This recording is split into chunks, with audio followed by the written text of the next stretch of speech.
The idiot Lord marries 5 beautiful goddesses. This video is purely for entertainment and does not infringe on copyrights or laws. The rights to the novel and image belong to the original author. We do not claim ownership. Don't like waiting and want to listen to this fanfic in full now? Subscribe to our Patreon, where you'll find the best fanfics. Chapter 201, From Night to Slaughter 3. The soldiers were horrified at the sudden appearance of the man, who let out a laugh filled with madness. Pretty girl, growl. As they looked at the man, they heard loud howls and looked at the gates that seemed to be flooded with a group of beasts rushing towards them. What the hell? Many screamed in panic as they tried to understand what the hell was going on here. Alex on the other hand picked up the man and threw him towards the others like a feather. The man crashed into an approaching group of soldiers and threw them into disarray. Stomping on the ground, he launched himself towards the soldiers who raised their shields trying to defend themselves. Bang! Alex's momentum was like a cannonball fired from a cannon, and like the waves of the sea crashing on the shore, he crashed into them with all his might. With a loud crack, the line of defenders who had raised their shields crumbled like cards. Like an arrow, he penetrated the line of defense with ease. The wolf tribe group, leaping with force, dove straight towards the soldiers in front. Their bones were strong and their skin thick.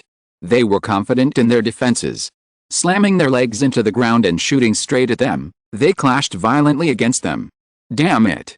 His sharp claws collided with the shield and sharp weapons of the enemies, producing a resounding thud that was quite horrible to hear as it fell on the eardrums. The soldiers were unable to face them head-on and were pushed back mercilessly. Peru, who was at the front of the siege, destroyed the enemy lines that were gathering there. With a leap forward, his claw moved forward and pierced through the air, piercing straight through the enemy's heart. The man angled his sword to defend and protect himself, but the sharp claw pierced through the sword and stabbed straight into the chest, piercing the heart. Swish! Swish! Swish! Peru's ears perked up as he suddenly heard a faint whistling sound in the air. He reacted quickly and turned his head to notice a large number of arrows flying straight towards him. Growl! Peru let out a ferocious howl and pulled his bodies and used the enemy's bodies as shields. But before the rain of arrows could fall upon him, Alex appeared before him and drew his sword. A large golden hue enveloped him and enlarged outwards, following which all the arrows that descended upon them were destroyed. Peru, I don't want to see any casualties, Alex muttered and waved his hand. Receiving Alex's signal, 2 transcendent ranked knights appeared behind him. I want both of you to oversee the entire situation. Only act you if someone's life is in danger, Alex ordered. Both of them nodded and continued with their work. Alex's eyes flashed coldly and his image blurred. Like a fast ninja like those in movies, Alex moved with lightning speed. Many soldiers didn't even notice when the scythe of death reached them and fell to their knees as the strength left their bodies. The wolf tribesman and the assassin pounced on them and tore them apart mercilessly. Alex's demonic laughter sent a chill down their spines and echoed throughout the place, scaring the hell out of them. Some even trembled at the sight of him, long blood-red hair wearing a red mask with cruel laughter. A man drenched in blood from top to bottom, whose appearance, although he looked like a man, seemed to be more cruel than the devil himself. The masked man extended his right arm outward, away from his body, and raised it along with a huge spear he picked up from somewhere. Hiss! Suddenly, dark reddish flames engulfed the entire spear and began to burn, increasing in power at the same time. The mana in the surroundings spun around the spear and began to rotate around it. Your fear and despair are heavenly food for me, guys. Let there be a massacre, Alex roared softly as the muscles on his arm swelled and he began the throwing motion. He simply released his grip and let go. His words echoed throughout the valley. Raya, who was watching the massive amount of mana condensing around his spear, simply prayed in her heart that Alex would not launch a terrifying attack here that could destroy everything. Boom! The sonic boom shattered a portion of the fortress wall, forming small cracks that began to widen as the sonic boom sounded rhythmically. The soldiers, whose bodies were still weak, also sensed the approaching crisis and felt as if the entire world was spinning around them. The fierce momentum carried by the spear shot out like a missile, leaving behind a trail of black soot while emitting the loud sound of breaking glass. Its target was the enormous arachnoid dome-shaped building that served as the faculty's warehouse. Food, weapons, and many other precious items were stored in that place. In a way, it can be said that it was the backbone of the entire fortress. Although Alex's goal here was to slaughter and kill these bastards who attacked them posing as bandits and thieves, he did not launch such an attack on them, as their bodies would not remain in one piece due to the impact after receiving such a blow. Rather, The attack was a show of his strength, knocking them over the edge and leaving them to drown in the misery and pain of offending someone who should not be messed with. The spear was fired like a cannon, in an instant, and crashed into the building within seconds, the massive arachnoid dome exploding into pieces showing signs of collapsing. Boom. Boom. Boom. In a single second, terrifying explosion shook the entire mountain, shaking the entire structure. The fortress shook harder and harder, and the walls and rock structure along the explosion site were split into countless pieces. Huge cracks appeared at the foot of the mountain that was connected to the fortress from behind, and the place lit up with deep reddish flames, followed by a mini chain of fierce explosions that followed one after another. Chapter 202, Complete Annihilation. The soldiers' mouths dropped open and their minds went blank as they witnessed the scene. Everyone stood paralyzed in fear as they witnessed the scene taking place up ahead. After the dome exploded, huge plumes of dark smoke rose into the sky, forming a dark cloud that covered the only rays of the moon that shook off the darkness of the night. The fire from the incident lit up the entire fortress, destroying the entire impact site. Boom. Boom. Boom. Boom. As many explosions sounded one after another, small shockwaves were created that forced the soldiers to take a step back, followed by the scattering of the things inside the storage. A shower of stone pieces, metals, and broken things began to fall from the sky. Due to the explosion, many things inside the building were burned and destroyed, while many things detonated and flew away from that place. The soldiers with pale faces looked up at the sky as a shower of metals rained down on them. Many even died after being hit by shock waves that carried huge amounts of debris. The soldiers and guards near the site tried to douse the fire and minimize the damage, but everything was put on hold. The food stored there had been burned, the weapons had been damaged, the war horses and beasts that were stored there along with the men guarding the place seemed to have been erased. Not a single remnant of the people who were in the building was left, as they were annihilated without leaving ashes. Some even urinated and wet their pants in fear, and everyone looked at the masked demon with a sad tone, while many tried to speak with trembling voices. They wondered if this man was telling the truth and he was feeding off of their fear and desperation to make himself stronger. Then in that case, wouldn't he just leave after feeding off of their fear? Why are you attacking us? What wrong have we committed? Please forgive us, please have mercy on us, we are merely innocent and harmless citizens who are stationed here as guards. Painful screams arose from all around as they asked the same question and begged him to forgive them. Alex looked at the horrified faces and spoke loudly. Harmless, my ass, Alex snorted to himself. When they passed by this place, there were approximately around 700 soldiers stationed there, but currently, there were only about 300. This shows how much they wanted to intimidate them and make them succumb to fear. Trying to harm them as bandits wasn't enough for them, so they tried to show off their power to scare them by bringing a strong military force as Alex's troops passed by here. Some even asked him if he was a man or not. I will show you how great a man I am. You haven't committed any crimes today, but all the crimes you have committed so far have filled the boat of sin, and your atrocities can no longer be put back into it. So, now it's time to pay, Alex said with a sneer. Kill them and storm the place, Alex ordered and waved his hand, signaling that the short break was over and the time of killing had begun again. Alex's forces that quickly appeared also disappeared as quickly as possible into the darkness of the night and made a huge noise. While most people were sleeping in their comfortable beds after going through all sorts of hardships and toils of the day, the upper class of society was forced to wake up from their good night's sleep. Alex allowed a few people to escape to spread the word about his glorious deeds, otherwise it would all be in vain, wouldn't it? A terrible piece of news hit most of the noble houses. Since most of the heads of the houses had gathered in Duke Walmart's territory, the whole of Bright was devoid of the higher-ups responsible for making important decisions. They ran away, beat the drums, let the cat out of the bush, and informed every official they came across. Most of them were skeptical, wondering whether it was true or not. Many regarded them as drunks, and many others thought that they had been sent by someone to spread the news. After all, how could a powerful fortress be taken down so easily in the dead of night when many of them were present in the fortress in the afternoon? Still, some chose to believe in them and began to spread the news, which circulated like wildfire. Since most of the heads of the noble houses were away, it was too late for them to receive the news. Still, they acted as quickly as possible and sent their forces to help. The bloody slaughter of the night came and went quickly. In less than 2 hours, the Bright soldiers who were stationed in the fortress were completely annihilated after their last cry resounded under the night sky. Leonhardt's warriors, after finishing their work and ransacking the place, quickly disappeared into the darkness like ghosts in the night. Except for the blood running down the ground and the bloody smell of the cruel one-sided slaughter that occurred at the place, there was no trace of the enemies rampaging here, and the place was completely shrouded in silence.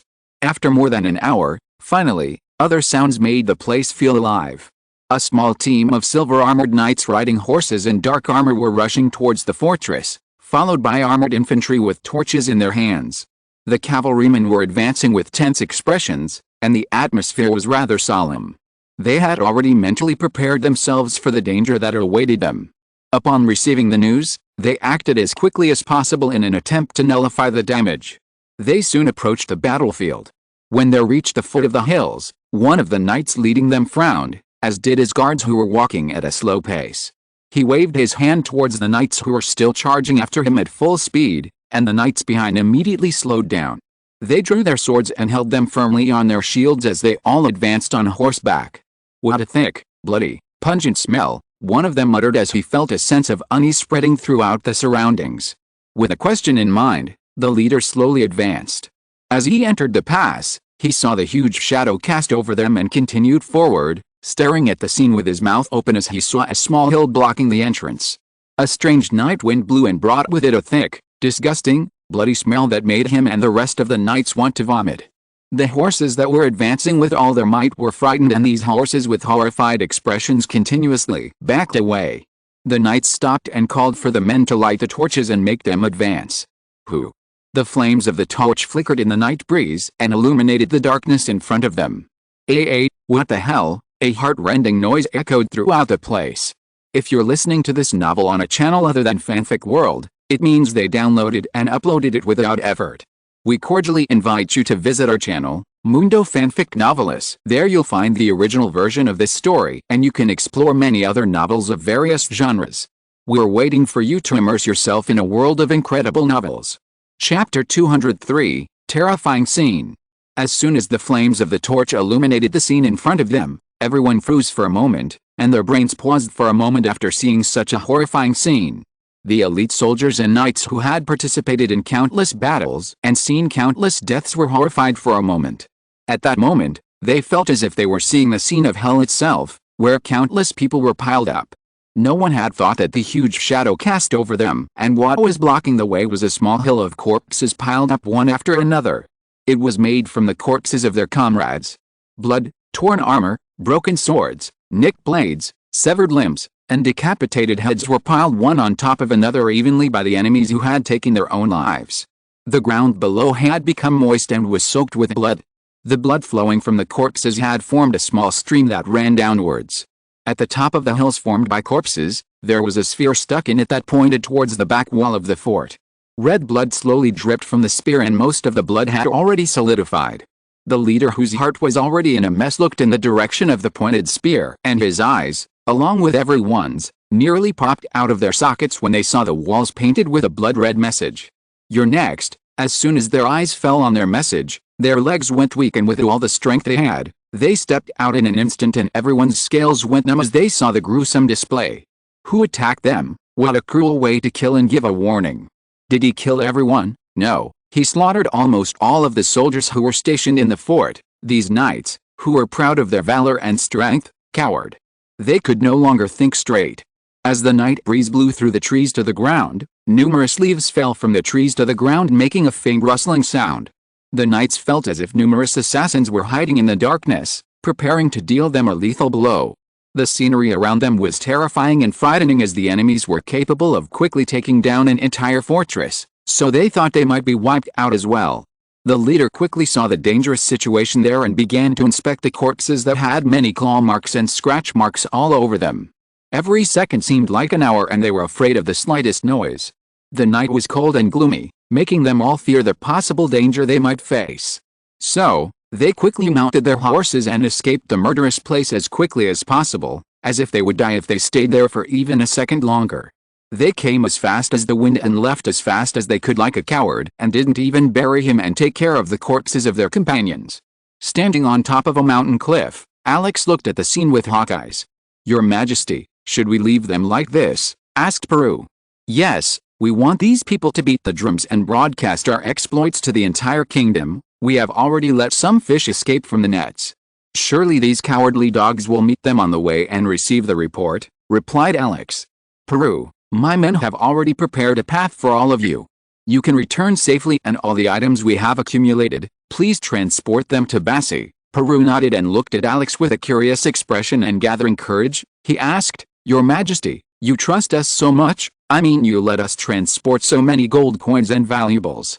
Aren't you afraid that we will steal them? Alex raised his eyebrows and spoke in a harsh tone. Do you want to die from betrayal? Peru flinched a little upon hearing the voice and seeing Alex's murderous gaze, but the next moment, Alex burst out laughing. Peru, who are you kidding?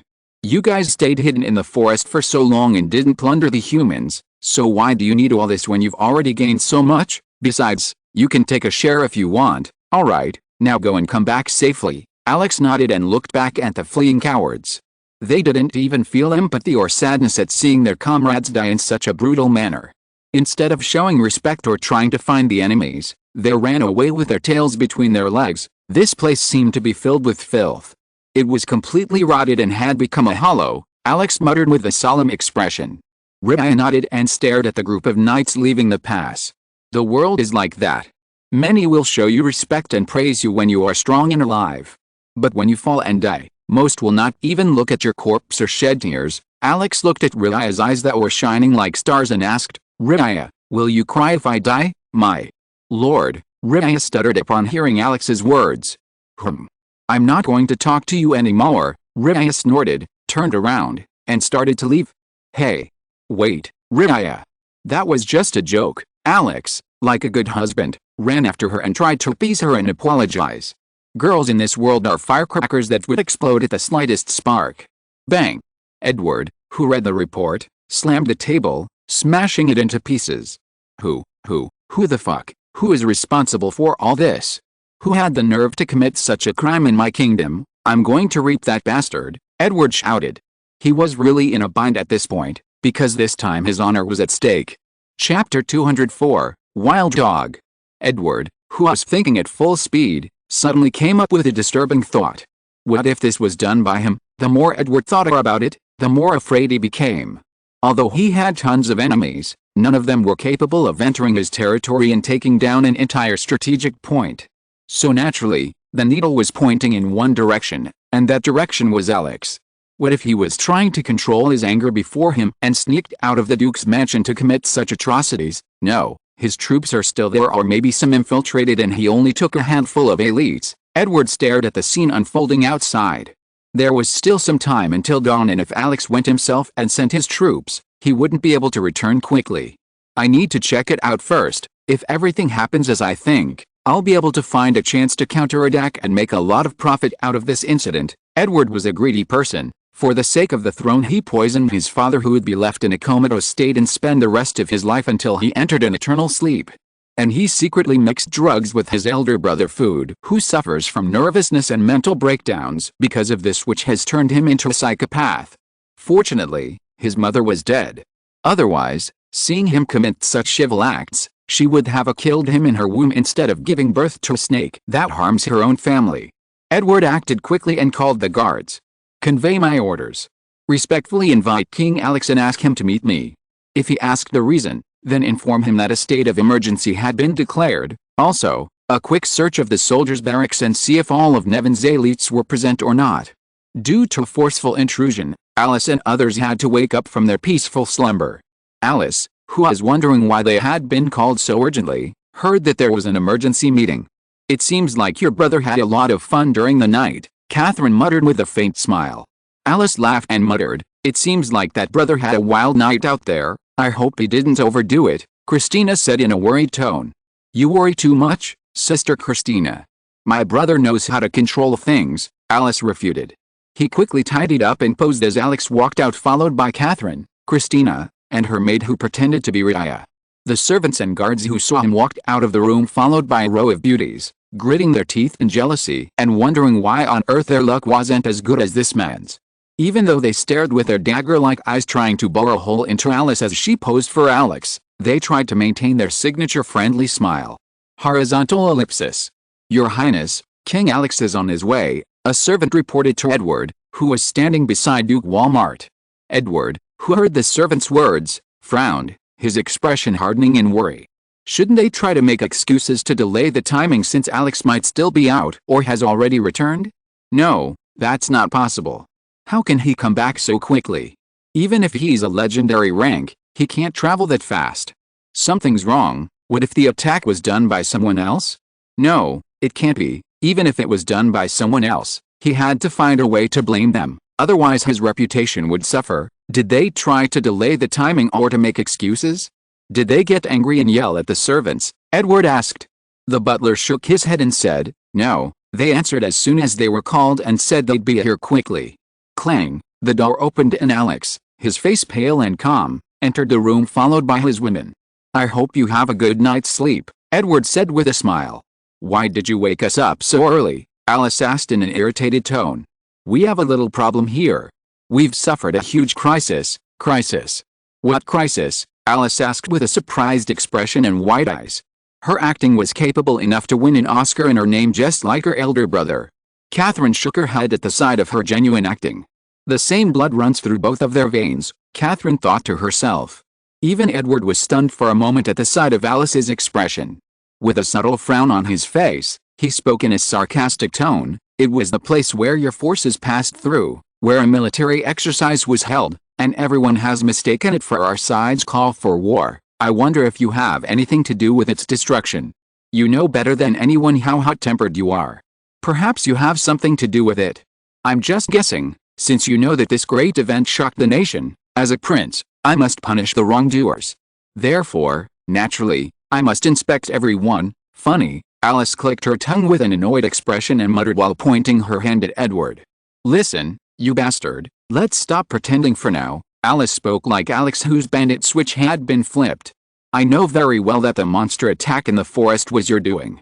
Do you think I have a hole in my brain and have forgotten about your heinous acts in performing the experiment? Since we're here, let's be serious now. If I wanted to crush you, I can kill you now.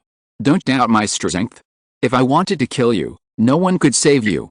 So, if I declare a war, I would take your head like I did Emmerdon. I don't need to use cowardly tricks like yours to deal with my enemies, Alice said, coughing out all her anger that mortified Edward.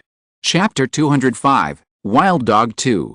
I've had enough of you, you miserable worm trying to get in my way. Open your ears and listen to me carefully. I have nothing to do with what happened out there, so, clear your doubts. I'm not going to waste my valuable time here in Bright playing around. I have an important coronation ceremony ahead of me. Did you understand? Alice spoke in an enraged tone as she stared at Edward. Wild dog, Edward muttered to himself. If it weren't for the situation, he would surely make this bastard pay for his rude behavior.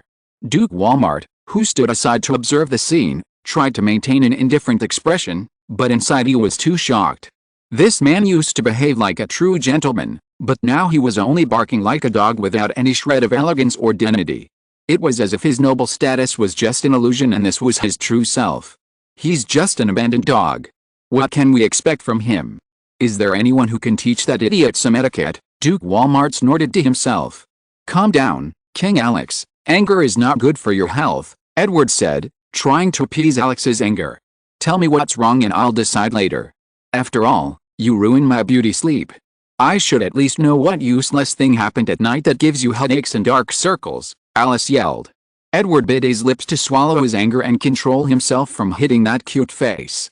Since the boy's face was too close to his, Edward noticed that Alex's face looked rather childish when looked at closely. Edward with a heavy heart decided to narrate the events to Alex and the others while trying to observe the slight change in their expressions. Hopefully, he'll be able to notice that something's wrong with his behavior but it's contrary to his expectations. Gulp. 4 subtle swallowing sounds echoed around the place that baffled even Edward, who saw Alex and his wife staring at him with a face full of shock and disbelief. For a moment, no one spoke after hearing what happened. Catherine's hoarse voice broke the silence that prevailed in the tense atmosphere. You mean the fortress was torn down and the enemies made a small hill of corpses by piling them on top of each other? Catherine said with an uneasy expression. And there was also a message. Edward sighed and nodded. Alice and the others held on in shock and found it difficult to gulp in air. Although the worst possible scenario for Alex to destroy everything didn't happen, still, Alex's way of macing things up matches the tyrant's way of doing things. More than that, Alex is still outside, which means there will be chaos everywhere soon. And the message that you would be next was very easy for them to understand. This time he might really be going after Edward's head, which horrified them. Although he behaves like a tyrant and a mad dog, he is very good at masking his true feelings. Most of the time, the things one sees are the things he wants to show. Now that he had already issued the decree, he could go for it. "What the hell are you doing out there, Alex?" Catherine screamed inside. "Are you going to kill Edward out of the blue without consulting me?" Somehow she felt like she had been betrayed. After throwing all of Bright into chaos, Alex was still out there moving towards his next destination along with Raya. He recently found some information and decided to check it out. If what he thinks is correct, then he will have the chance to turn all of Bright upside down. Alex and Raya entered the capital in disguise. Alex's hair shortened and changed to a black color, though he wasn't too worried about Raya as no one had seen her face except for a handful of people. If it wasn't for her striking beauty drawing too much attention, Alex would have gone out for a stroll with her, but since they had to finish things quickly, he won't have any more time to waste. Alex snuck into the capital and headed towards the castle. "My lord, what if Edward's father and brother aren't present in the castle? He might have already taken care of them or kept them hidden," Raya asked Alex. "I don't think so, they're no good anymore and are out of the question. If Edward tried to hide them now, the others would suspect him, then you can't get rid of him now," Alex replied. "Let's go into an inn and get more information." Alex and Raya, dressed in cloaks, entered the inn and sat down in one of the corners after ordering something. "Another hooded bastard," one of the men sneered as Alex walked past them. Alex just smiled bitterly as he took in the surroundings of the inn. Alex remembered the last inn he entered in, right, which was comparable to a first-class hotel suite, in contrast to this rusty, pungent-smelling inn filled with drunks. His sixth sense, which had been honed by reading countless novels and manga and watching anime, was already screaming about the upcoming event. And according to Deo of Protagonist, there will soon be a drunk who will harass women, and he is a boy who reached the top in Deo of Chunny Boys and had to act on behalf of the protagonist to save her and make her fall in love. Alex shook off his thoughts and stood up and walked to the center, where a group of drunks were talking about useless things. He just sneaked in and muttered, "I heard that His Highness Edward is going to meet King Alex." As soon as Alex threw a spark into the oil, the fire quickly broke out. "Yes, I heard that all the nobles in Duke Walmart's territory welcomed him." "Welcome, my ass. They all went there to unite against that harmless lamb. I don't like that second prince. He looked like a cunning fox who could do anything for his greed. Have you heard the rumors? It is said that the first prince poisoned the king, but the second prince saved him from eternal sleep, although he fell into coma, and then we heard the news that the first prince had lost his mind and gone mad." Shut up, all of you idiots. Speaking ill of royal and nobles asking for a death sentence. By the way, who was that asshole? Who the fuck started the issue?" Even though they asked the question, Alex had already run away after adding fuel to the fire, and the drunks were too drunk to notice that and started discussing it. Alex took note of all the rumors and important things. While he was thinking about it, he heard a loud shout. Alex didn't even need to take a look at what happened there and simply sent a signal to Raya. Whistle. A man who was harassing a lady trying to force her to go with him suddenly disappeared into thin air, and everyone noticed the wooden doors vibrating back and forth, leaving the woman behind. Chapter 206, Sneaking In. The royal castle of Bright was built in the center of Bright, unlike Nevin, which was built at the far end of the city. Large paths paved the way to the castle, which was overflowing with greenery on all sides. Several people were guarding the place. Alex could sense the presence of 3 epic-ranked knights stationed there who seemed to have greater authority and were guarding the place. The patrol was quite strict and all the guards and knights faithfully performed their duties.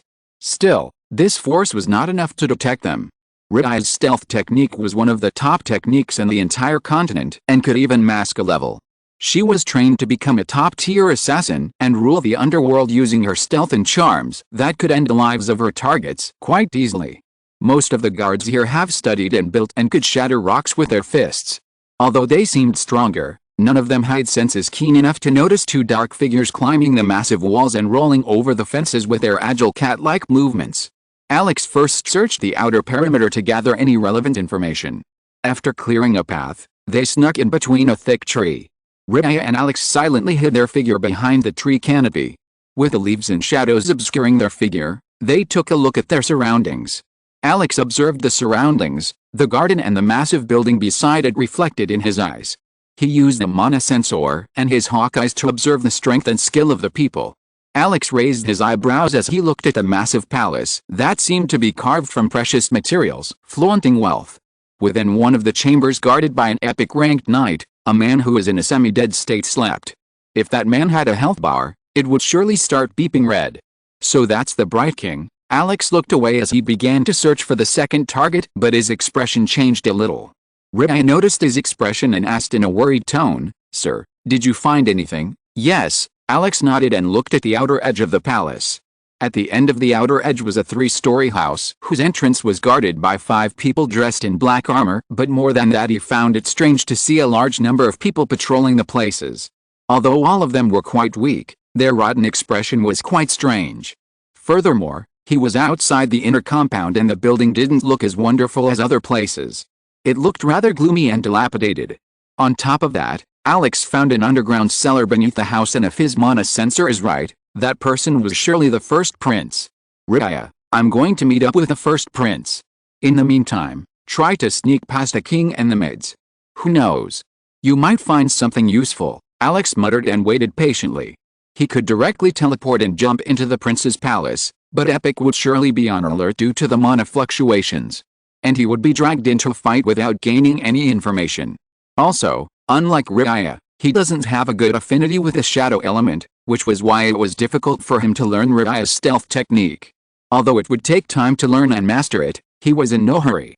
He had been through worse, where even the most basic things had to be repeated hundreds of times to learn them when the goddess of war taught him. He didn't come here to wage war or fight, but to see if his suspicion was correct. He had heard rumors and even gotten information for his men. Anyone with a bit of a brain could infer that Edward might have something to do with the king and first prince's current situation. Otherwise, he wouldn't hesitate to turn this place into a graveyard before leaving.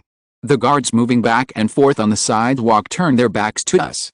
The moment they turned their backs, he jumped out of his hiding spot, landing a few steps behind him without making a sound. Boom. A strong gust of wind was generated by his large movements brushing against the guard's back, who sensed that someone was behind his back. He immediately turned his back to see who it was, but Alex was already gone by the time he turned around. Alex's speed was too fast for these people to see him, but if he used too much speed, the ripples created in the surroundings wouldn't go unnoticed. Lucas observed the people here, and they seemed to have well-equipped and better quality weapons than the others.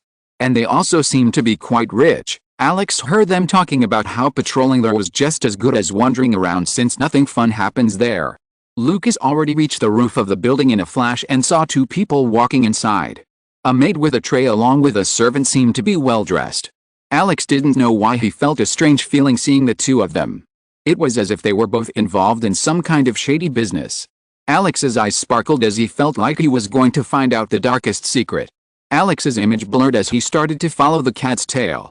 Accompanied by the servant who was rather neatly dressed in the butler's uniform, the maid and he walked up the stairs and into a room. They entered a perfectly tidy room, and the butler walked up to the wall and slid his fingers along it, pressing his thumb against the wall. Click. A subtle clicking sound was heard followed by a small rumbling noise, and the wall began to separate into 2.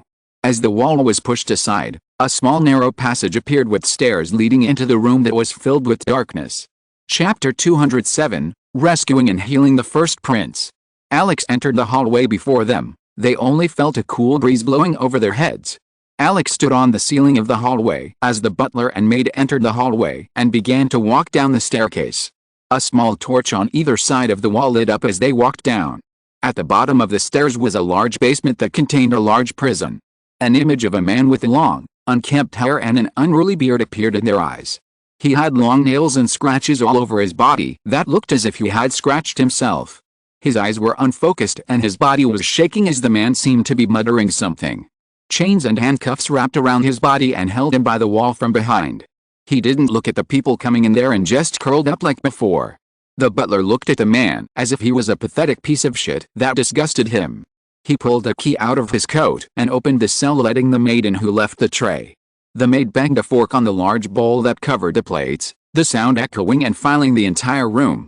The man seemed to react upon hearing the voice, and like a dog, He began to salivate, and with his eyes full of madness he ran towards the tray. He threw the lid and began to pounce on the food like a violent animal, and began to eat with his two dirty hands. The maid took a step back upon seeing him eat, and the sight made her nauseous. Suddenly, a piece of meat bounced off her tray and landed at the maid's feet. The man's eyes flashed, and he jumped to the maid's feet, but the chain around him prevented him from reaching her feet.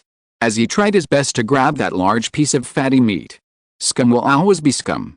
The butler clicked his tongue and kicked the man in the face fiercely. The man, who was hastily gulping down the food, choked and started coughing violently, but the butler showed no reaction and kicked him as he pleased. Even though he was kicked like a pig, the man didn't give up and tried to eat as best as he could to take a good bite. "Eat it, eat this whole piece of shit and stay alive until we get rid of you. Ha ha ha ha ha. What a good job earning the Lord's trust by taking care of you." The butler spoke with a sinister expression and burst into laughter. The maid just smiled a little as she saw the butler enjoying himself.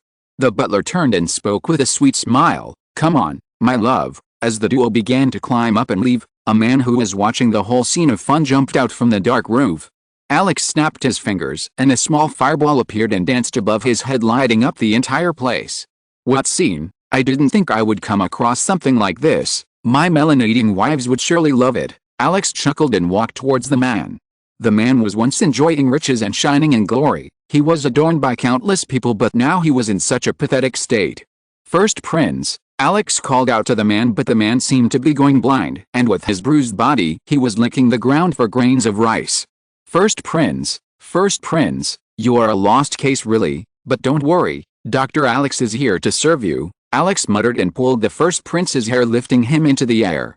"Let's get rid of this first." Without warning, Alex hit his stomach with his knees. Propaganda. The man let out a frantic scream and vomited up all the food he had ingested.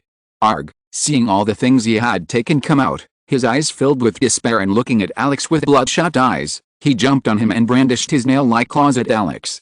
Alex dodged it by leaning to the side and slamming his knuckles into his jaw and sending him into the wall and knocking him unconscious. Alex pulled out a pimple and stared at it. He looked at the tray the food was being served from and slid his finger around it. Of course it contains drugs. The food contains a huge pungent and medicinal aroma. Alex activates the eyes of truth and looks at the man.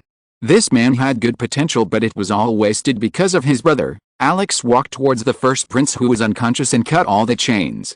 He pulled the man to the center and ripped off his shirt. He had a well-defined body, but all of them were riddled with scars. Alex placed his hand on his back and began to circulate the mana inside him. Alex sighed in relief, seeing that there was no contaminated mana like the maniac human Edward used as an experiment. "First, I have to get rid of all the poison in this guy's system," Alex muttered and forcefully invaded the man's body, filling it with his mana. The unconscious man suddenly let out a painful groan as he felt a sharp stabbing pain throughout his body as thousands of needles stabbed into his skin. Alex felt that all of this guy's mana channels had been blocked due to some poison, which seemingly left him crippled and unable to use his mana. Alex poured in his mana and broke through the resistance, and as he channeled mana into his vessel, he blocked all obstacles. The man's body shook violently, and his entire lungs emitted a blackish and disgusting substance as he began to cough out black blood. He suddenly opened his eyes, which glowed with a bluish light, followed by a wild and painful scream that echoed throughout the place. Chapter 208, Investigation. While Alex was finishing his chores, Rhea also left no leaf unturned when it came to searching for information. She followed the maids, servants, and other guards near the king's palace, trying to spot anything strange. She also followed the maid to the kitchen to observe the preparation of the food, and found that the head maid was acting rather suspiciously. The king was fed a nutritious soup, and after preparing it, unnoticed by anyone, the head maid poured a drop of unknown liquid into the soup while no one was watching. But her actions did not go unnoticed by Rhea's eyes, who smiled heartily as she finally found something that could help her. The next thing she did was follow the maid to the king's palace, where an epic ranker was standing guard at the entrance. Rhea did not know if this guard was also part of someone's grand plan or not. Rhea was standing on the roof of the building opposite the king's palace. She suddenly felt a gust of wind and heard a voice. "Rhea, bring down that epic rank after the maid comes out." Rhea nodded and began her operation. Silently knocking out and killing was her forte, so she could even win a gold medal if it was some kind of game. Rhea was waiting for a patient as she watched the epic rank moving around who seemed to sigh quite frequently, and there was a bit of sadness in her eyes. Rhea noticed the maid walking out of the room and leaving the place. The epic rank knight who was pacing back and forth suddenly had a bad feeling. She shook her head and looked back and forth. At that very moment, a pair of soft hands touched her head, and before she could react she felt a loud knock on the back of her neck. Thud. His body felt like a lifeless object. Alex, who was watching the scene from the rooftop, wondered if Rhea had killed the man by excessive use of force. She asked Rhea to go inside and search while he arrived in a while. Alex quickly left after witnessing Rhea safely doing her job and headed towards the place where Edward lived. Alex snuck into the room through the window and went inside. The room had a small bookshelf and near a window, there was a large table. There was a bed in the corner and various other things littered the room. Alex carefully searched everything from the books to under the beds. He even pulled out the books slowly, one by one, wondering if there was a secret passage here that would suddenly open, but unfortunately there was nothing. He opened the drawer and looked through the letters and documents inside. Alex sighed as he found nothing. Somehow, he had expected this. What wolf would hide things in their own home? Alex muttered and was about to leave when his gaze fell on the trash can. Hoping that there was something in there, he began searching inside the trash can. Inside the pile of things, he found burnt pieces of black soot that might have been the residue of the burnt letter, and searching carefully, he found a burnt envelope with a small half-burnt emblem on it. Alex carefully picked it up so it wouldn't turn into dust. What noble house emblem is it? Although half of it had been burned, Alex was sure he could find the house with it. Alex wondered if the noble house was from Bride or somewhere else, or if it belonged to the noble house or not. At least I got something, Alex muttered and left. Alex quickly arrived at the first prince's residence and entered the room. Alex smiled a little as he saw a handsome man sitting on the other end of the bed. After expelling the drugs and poisons inside him, he was able to regain his sanity. Although his eyes were still cloudy and blurry, he seemed to be fine now. This man has good potential and can become a top-tier warrior in the future, but his brother almost ruined him. It was as if saying heaven envies supreme talent. As soon as Alex treated him, he wanted to get rid of the unpleasant body odor and wiped himself clean. First prince, we are going to visit the king, Alex murmured. You can call me Harry, the first prince said and bowed his head to thank Alex again. Alex put his hand on his shoulder and snapped his hand. His image blurred, illuminating the entire place. Harry felt a little dizzy, and as soon as he opened his eyes, he found himself in his father's room again. He looked around and saw his father lying on the bed. His face had become gaunt and wrinkled, his black hair had turned white, and he had aged a lot even though he was still in his 40s. Father, he cried with a panicked expression and ran towards him. When he became an idiot due to drugs, his father was still fine and used to visit him frequently, but his visits decreased until no one came to visit him. He had also lost all his senses and didn't even remember what he was doing until Alex informed him about him. Other than living a hellish life and the feeling of being beaten, he had no memory of it. Tears ran down his cheeks and his heart felt heavy seeing his father after so long. Can you cure him? Please treat him. I will do anything you ask me to. I can become your slave. If I become king, I can give you my entire kingdom. Just save my father. Alex patted him on the shoulder and said, Harry, I can cure him, but his life expectancy has been significantly reduced. Even if I cure him, he has at best 5 to 7 years left to live. Besides, I don't know how he would react to you if he knew about his son's good deeds, Alex muttered.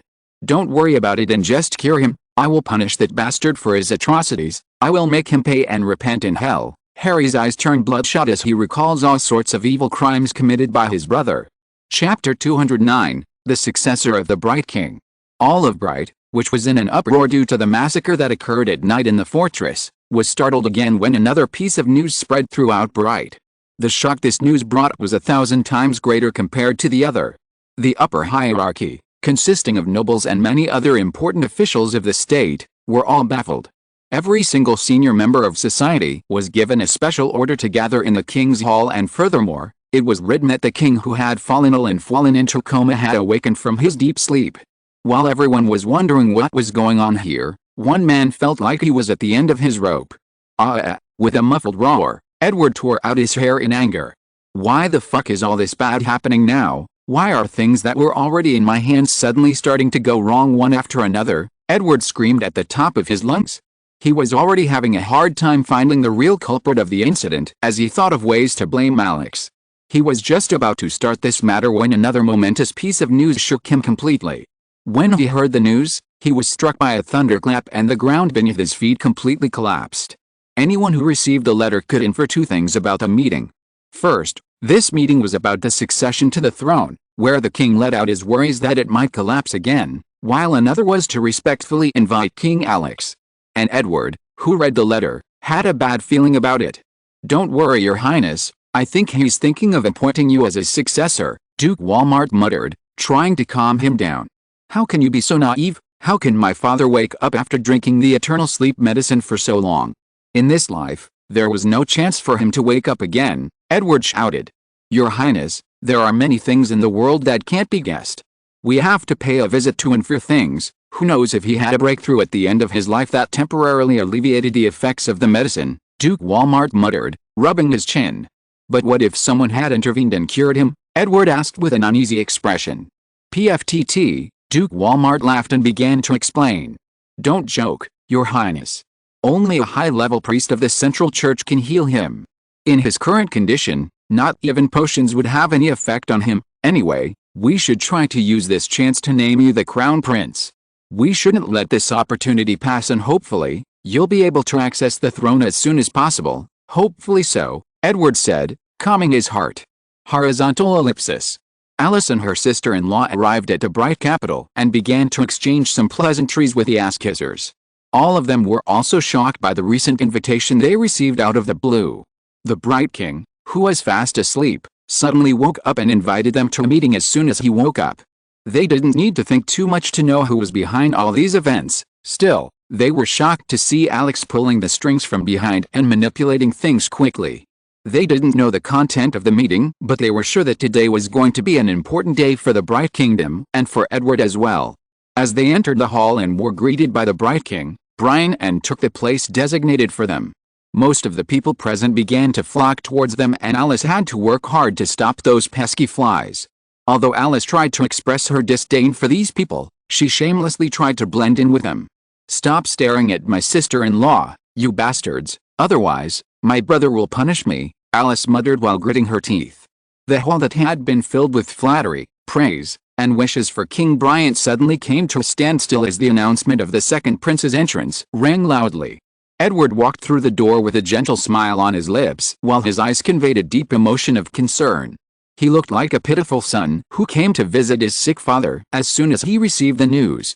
Tiredness and exhaustion were clearly reflected on his face. Anyone who looked at him would think he was a good filial son. "Greetings to your majesty," Edward replied and bowed his head respectfully. Brian nodded with a solemn expression and muttered, "You've been working hard lately, my son, you have made me proud. Seeing you do your best for the nation and yourself as well makes my heart bleed with happiness. I am not a worthy father." Edward, who heard the words, wondered what he meant by that and raised his head. "Your Majesty, I just did what a prince should do for his country," Edward said in a humble tone. "Tisk," Alice clicked her tongue upon seeing his performance. "Ha ha ha ha ha." The silence that reigned throughout the hall was broken by a sudden laugh that came from the king himself. "Filial son, this father of yours is proud of you. Today, I have gathered you all together for an important announcement. I will give my order. From today onwards the first prince will succeed me as king. He will soon have his coronation. Since you are working hard, you must be very tired. Therefore, from today onwards you will be able to rest permanently." His words sounded like the rumble of thunder to everyone in shock. "What? How?" everyone cried out with shocked expressions and their mouths dropped open. Those who supported Edward even fell to their knees and shouted, "Your Majesty, please reconsider your decision. Your Highness, you might have forgotten the first prince's condition. He is mentally unstable. How can he control the entire nation if he can't even control himself?" They began to plead with the king to reconsider his decision. Edward was so stunned that he couldn't utter a single word. For a moment he stared at his father, who seemed unfamiliar to him. His gaze had lost its austerity and as he stared at his father, he noticed a mocking smile on his lips who was looking at him with a sinister smile. As he wondered what that was, he suddenly heard a loud voice from behind. "Who said I'm mentally ill?" A loud, crisp voice was heard and a man walked through the huge doors. His steps were slow and steady and a sarcastic smile was drawn across his face. His eyes were sharp like a dagger, and as he looked at the group of nobles in front of him, they shrank and shuddered.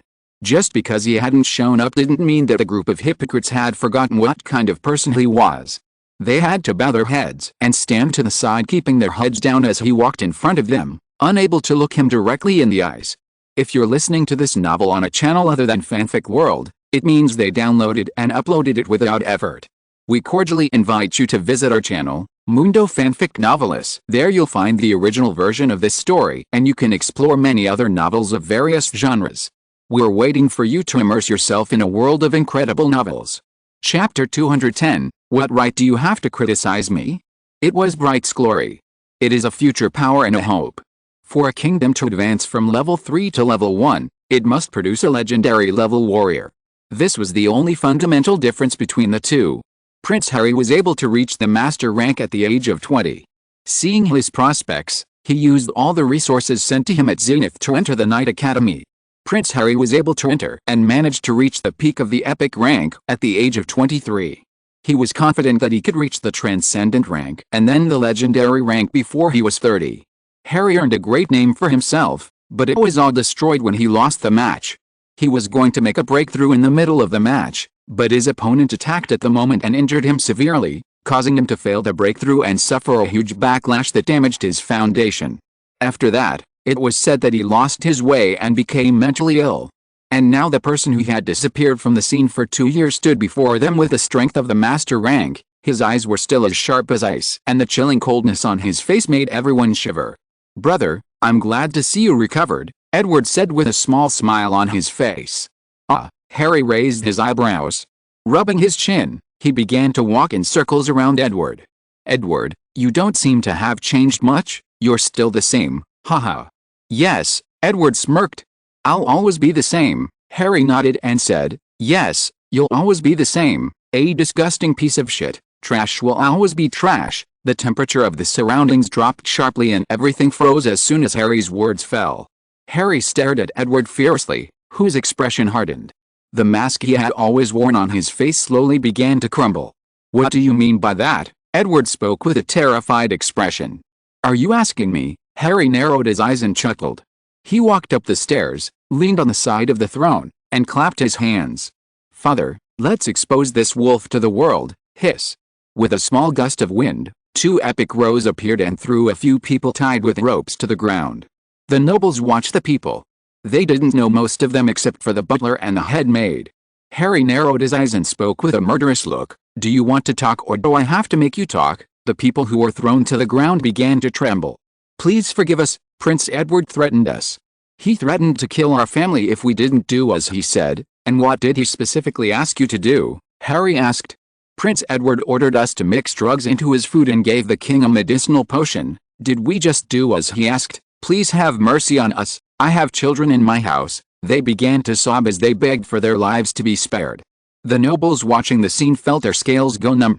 Everyone who had sided with Edward did a 180-degree turn. After all, this man poisons his own family out of his greed. Who knew what he would do with them to gain power once he ascended the throne? Harry looked at Edward and spoke with a friendly smile. "What do you have to say about this, my dear brother?" King Brian, who had been silent about the entire situation, opened his mouth and spoke with a sad expression. "If your mother was still alive, she would have committed suicide to regret giving birth to you. Fighting for the throne is one thing, but trying to kill your father," Brian said with a dispirited expression. "Ha ha ha ha ha ha." Everyone was astonished as Edward began to laugh like a madman. "What right do you have to criticize me? It's not the first time a son has poisoned his father and tried to kill his brother. There have been several cases, even that moron Alex is heading towards the big trap. Will you know in the future how ugly the fight for the throne is? Even if you don't want to, you will be dragged in and forced to fight until one side wins. Naturally, I have nothing to regret. Don't you think you can stop me?" Edward sneered and took a scroll and tore it up. A magic scroll. Everyone gasped at the sight. Magic scrolls weren't easy to obtain. Each magic scroll was akin to a national-level treasure for the lower-level kingdom, and seeing the second prince pull out a scroll out of nowhere terrified them. The scroll began to shine brightly. Behind it appeared 2 portals from which monsters began to appear. Duke Walmart, who saw the scene, was dumbfounded. He had participated in all of Edward's plans against the royal family, but he didn't know all of its means.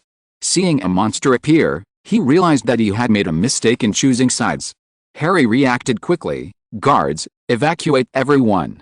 Soldiers began to arrive and 2 epic ranked knights stood before the king. Everyone who knew how to fight quickly drew their weapons. Grr. A ferocious howl was heard that shook the entire place. Bang! A paw with long claws appeared from the portal, and soon the entire being came out of the portal. A 3-tailed panther with dark violet fur opened its jaws to emit a heart-rending roar. I hope everyone liked my gift. Well, goodbye for now. See you soon. Edward smiled and entered the portal, which quickly closed, leaving everyone bewildered.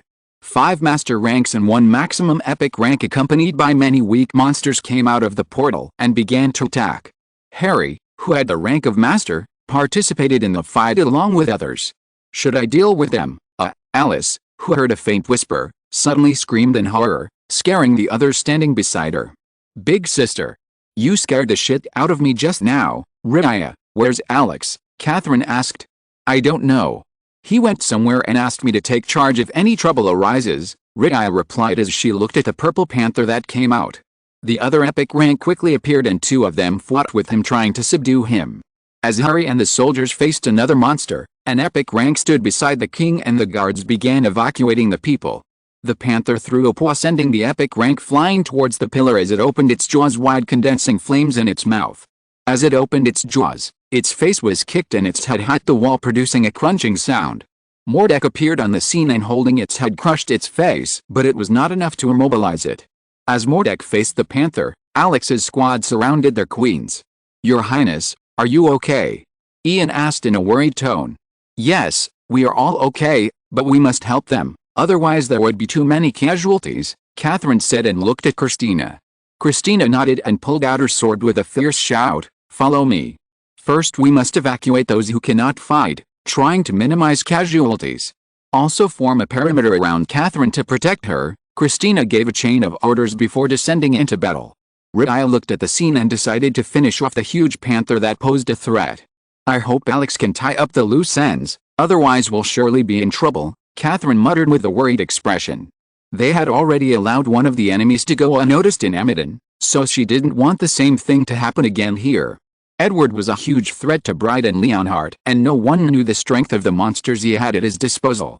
If they didn't get rid of him quickly, he would surely take advantage of his visit to Zenith to destroy Leonhardt.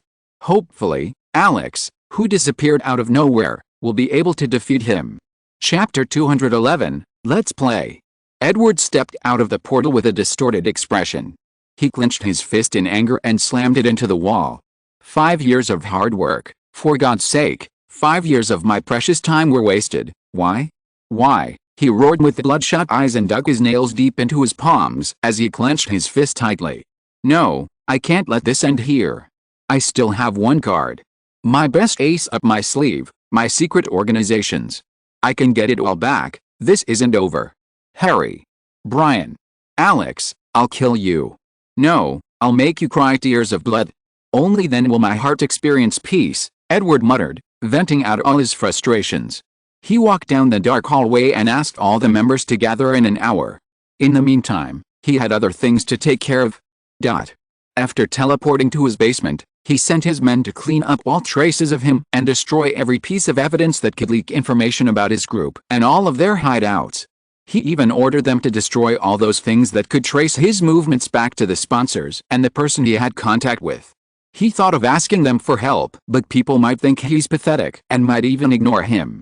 After cleaning everything up, he walked towards the members' meeting place.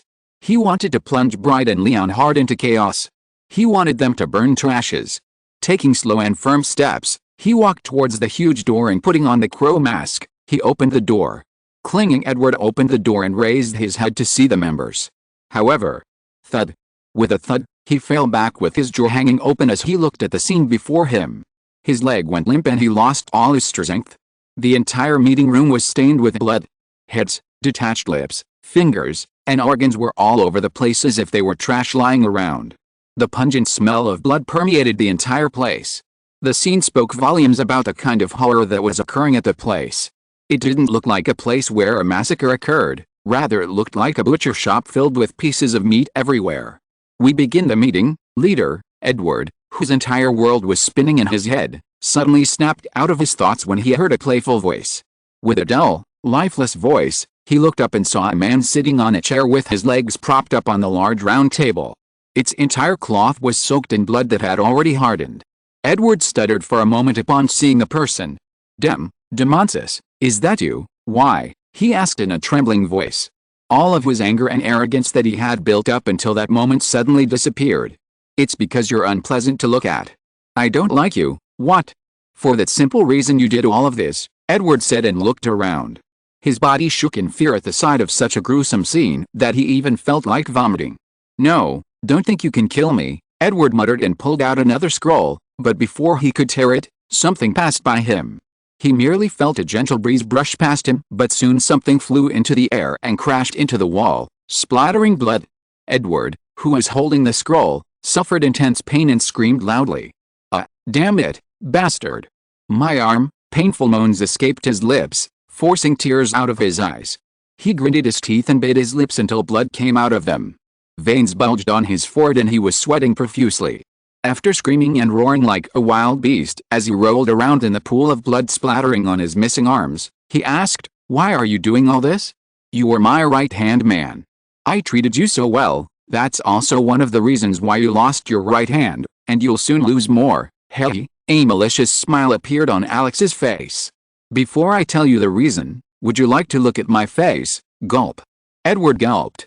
He had never seen Demonsis' face, who always refused to take off her mask. Now, he was afraid that Demonsis might be someone who held a grudge against him, or perhaps he had done something wrong to Demonsis and that was why she was taking revenge. Demonsis stood up and walked towards Edward and squatted down in front of him and stared at Edward, whose body trembled upon receiving such an intense gaze. He put his hands on the mask and immediately pulled it off and screamed with his tongue stuck out. "Hooey! Arg!" Edward screamed in horror and jumped back like a scared rabbit, but his back hit the door and he couldn't move back. He tried to close his eyes, but the image of the face remained in his eyes. A burnt face that looks like a human skull. "Sorry for scaring you, Edward.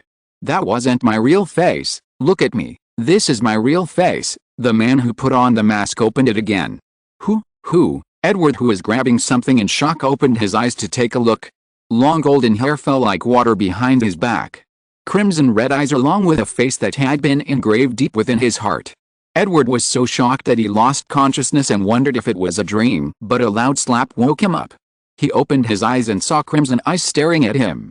"Listen, you scum, didn't I tell you that I'm too hot to handle? You didn't heed my warning and appeared before me like an idiot to play with fire. This world truly lacks daring daredevils like you, who like to defy death, but don't worry, I'll grant your simple request, but before that, let's take a look inside your rotten brain." Alex couldn't have done so before, but currently, Edward was just a fugitive, and even if Alex killed him there would be no repercussions. Placing his hands on his head, he tried to search for the clues. Edward started screaming and felt as if his head had been torn apart. "Orland," Alex muttered softly when he heard the name of the person who helped these scums, and even asked Edward to play with him. As soon as Alex pulled his hand out, he was shocked to see that Edward was still fine and his mind hadn't been damaged. The probability of this happening was 1 in 10,000, and these kinds of people either have extraordinary mental strength or could develop it in the future.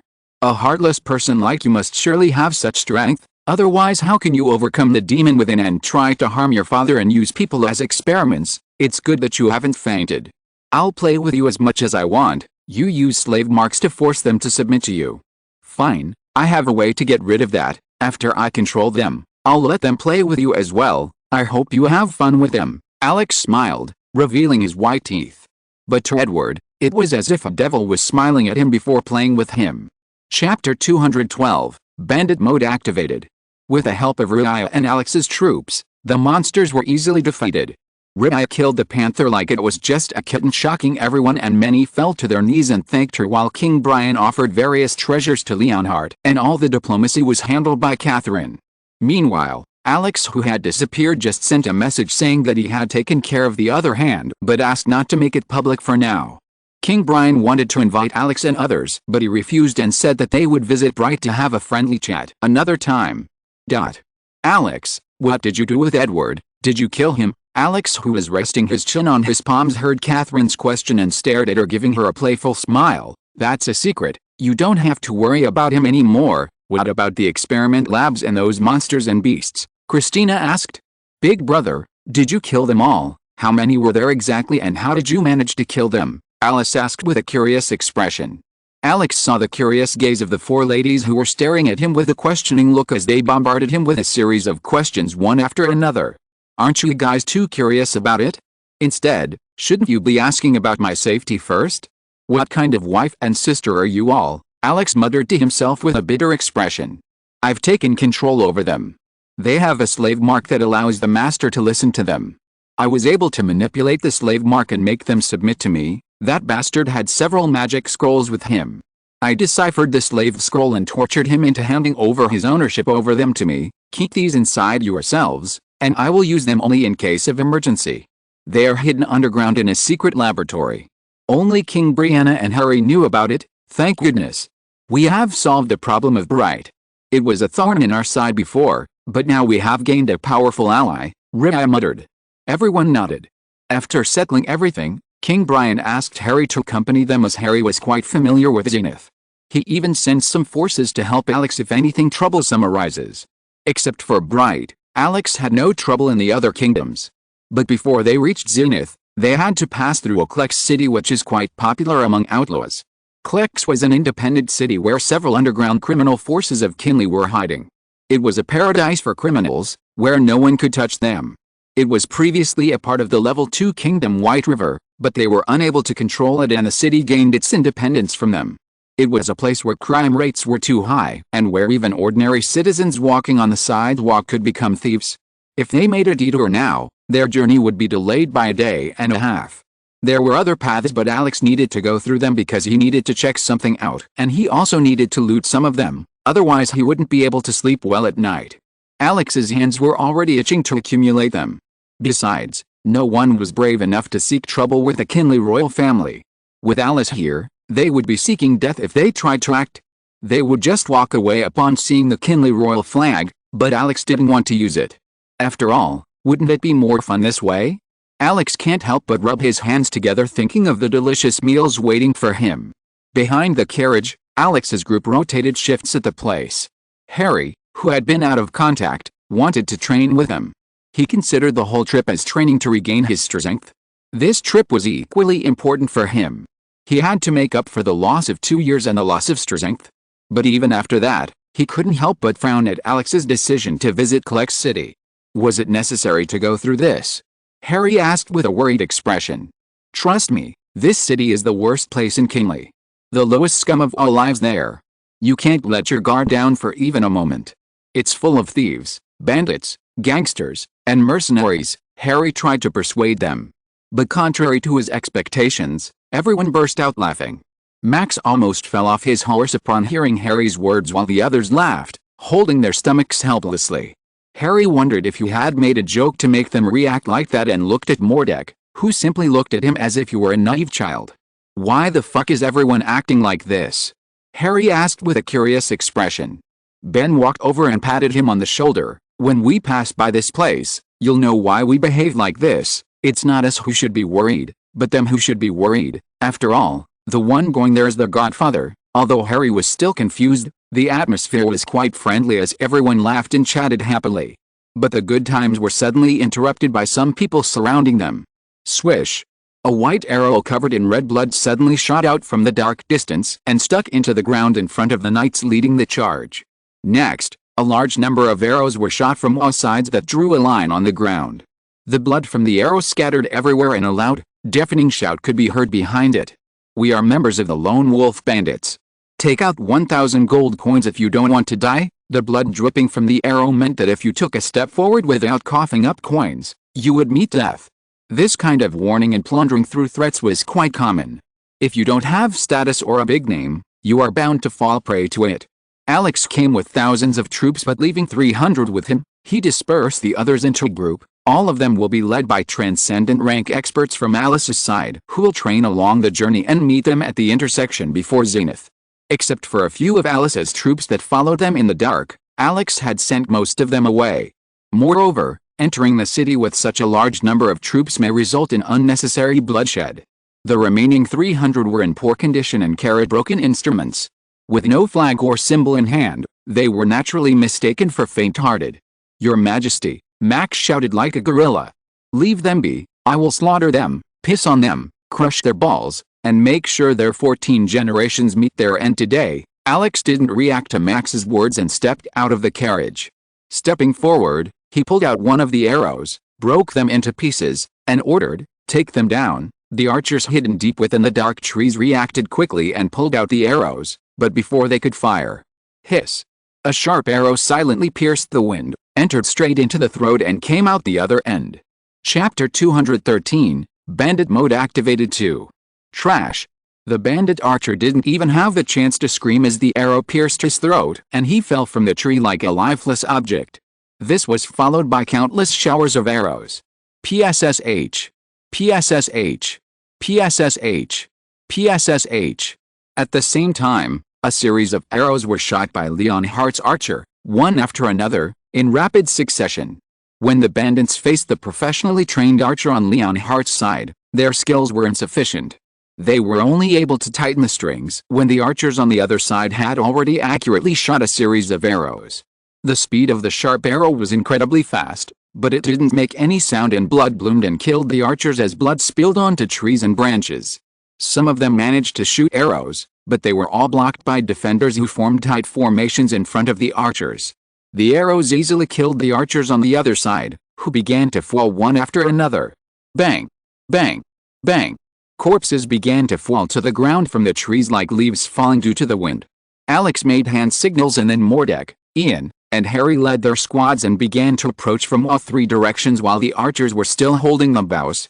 Alex asked Ben to cut off the bandits' escape route, but he attacked them from another side.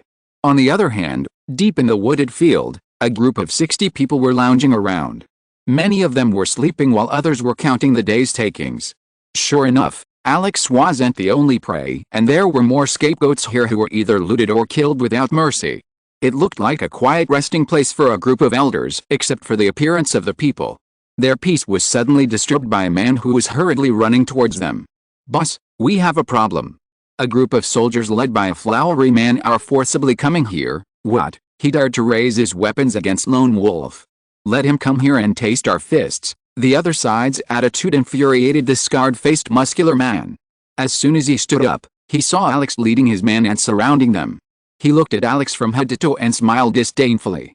"Hey, green horse, do you know who I am? I can see that haughty and arrogant look of a noble, but let me tell you, even the great nobles salute us before passing by here. We are bandits and lone wolf mercenaries. Our boss is a big shot in Klex City.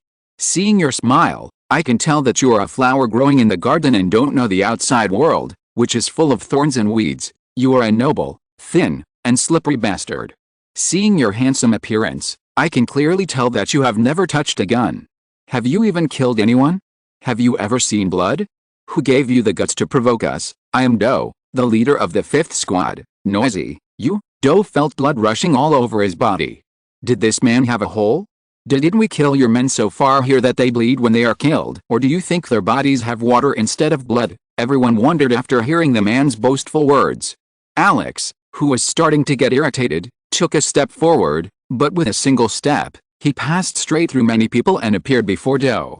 Doe's heart skipped a beat as he saw the greenhouse suddenly appear before him. The others were alarmed and pulled out their weapons, but their bodies all froze as an intense, chilling killing intent radiated from Alex's body. They tried to hit Alex with their weapons, but the strength left their bodies.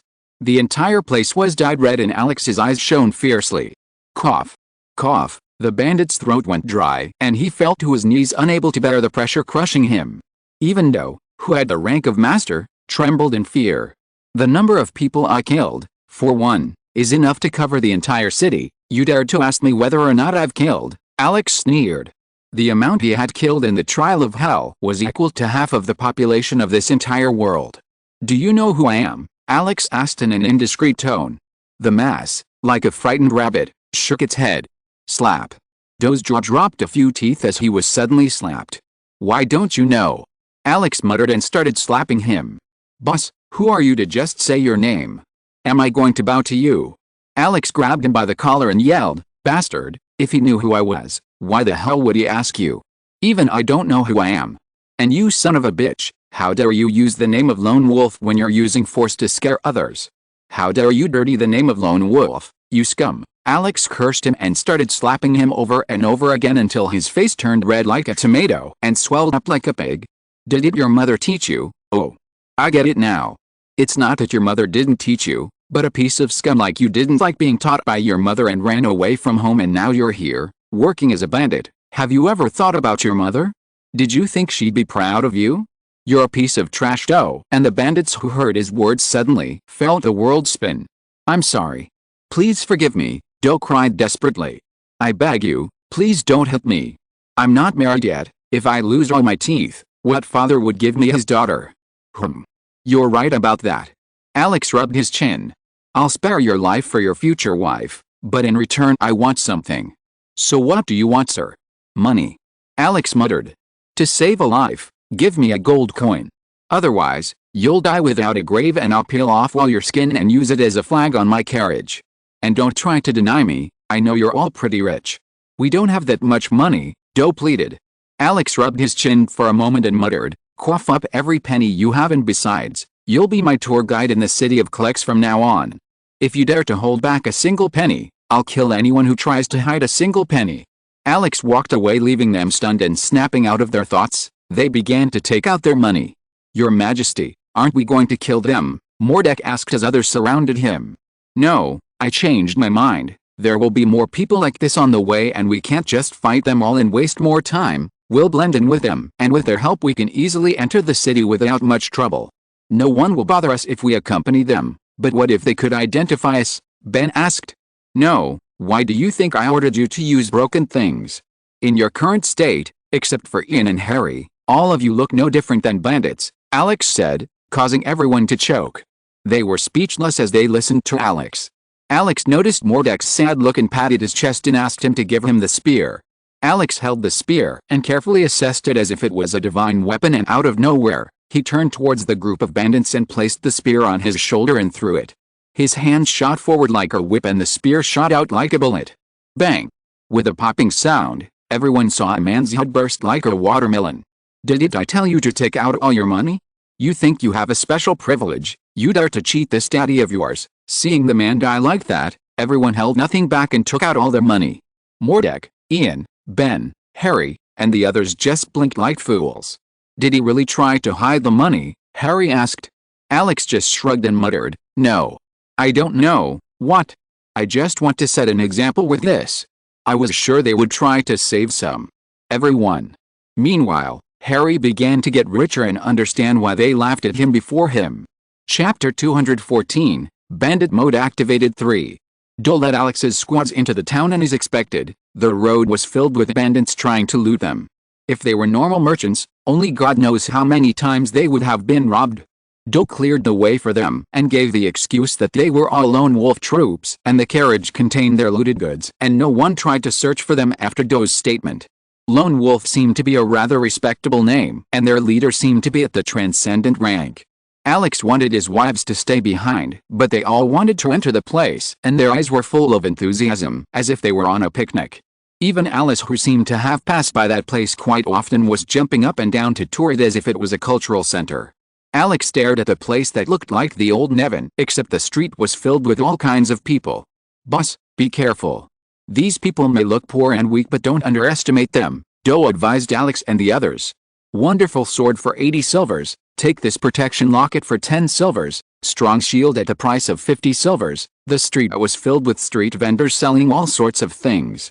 Most of the things seemed to be fake, and people were trying to sell things when most of them weren't even worth a cent. Alex searched around to see if there was anything useful, while remembering that wuxia protagonists usually find life-changing things here. But sadly Alex didn't find anything, so without wasting any time, Alex asked Doe to take them to his boss. Do you want to meet him? Doe asked with a curious look. He should be happy about this, as he was thinking of a way to get revenge. If he could bring him to their base, his boss would have taken them down, but hearing Alex's words about bringing him to the base made him tired. He didn't know why he felt so strange about it. Raya, come with me. Others searched the inn and gather information, Alex ordered, but stopped and looked back with a soft smile. And yes, if I hear that you've been robbed and you were naive enough to lose money, then I will reduce your salary for that amount of lost money. So be careful and have a safe trip. Everyone felt chills hearing his words. At Lone Wolf's headquarters.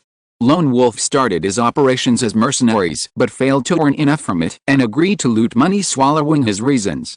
One day, instead of protecting a group of merchants that was hired to protect them, they kill the group and keep all their money.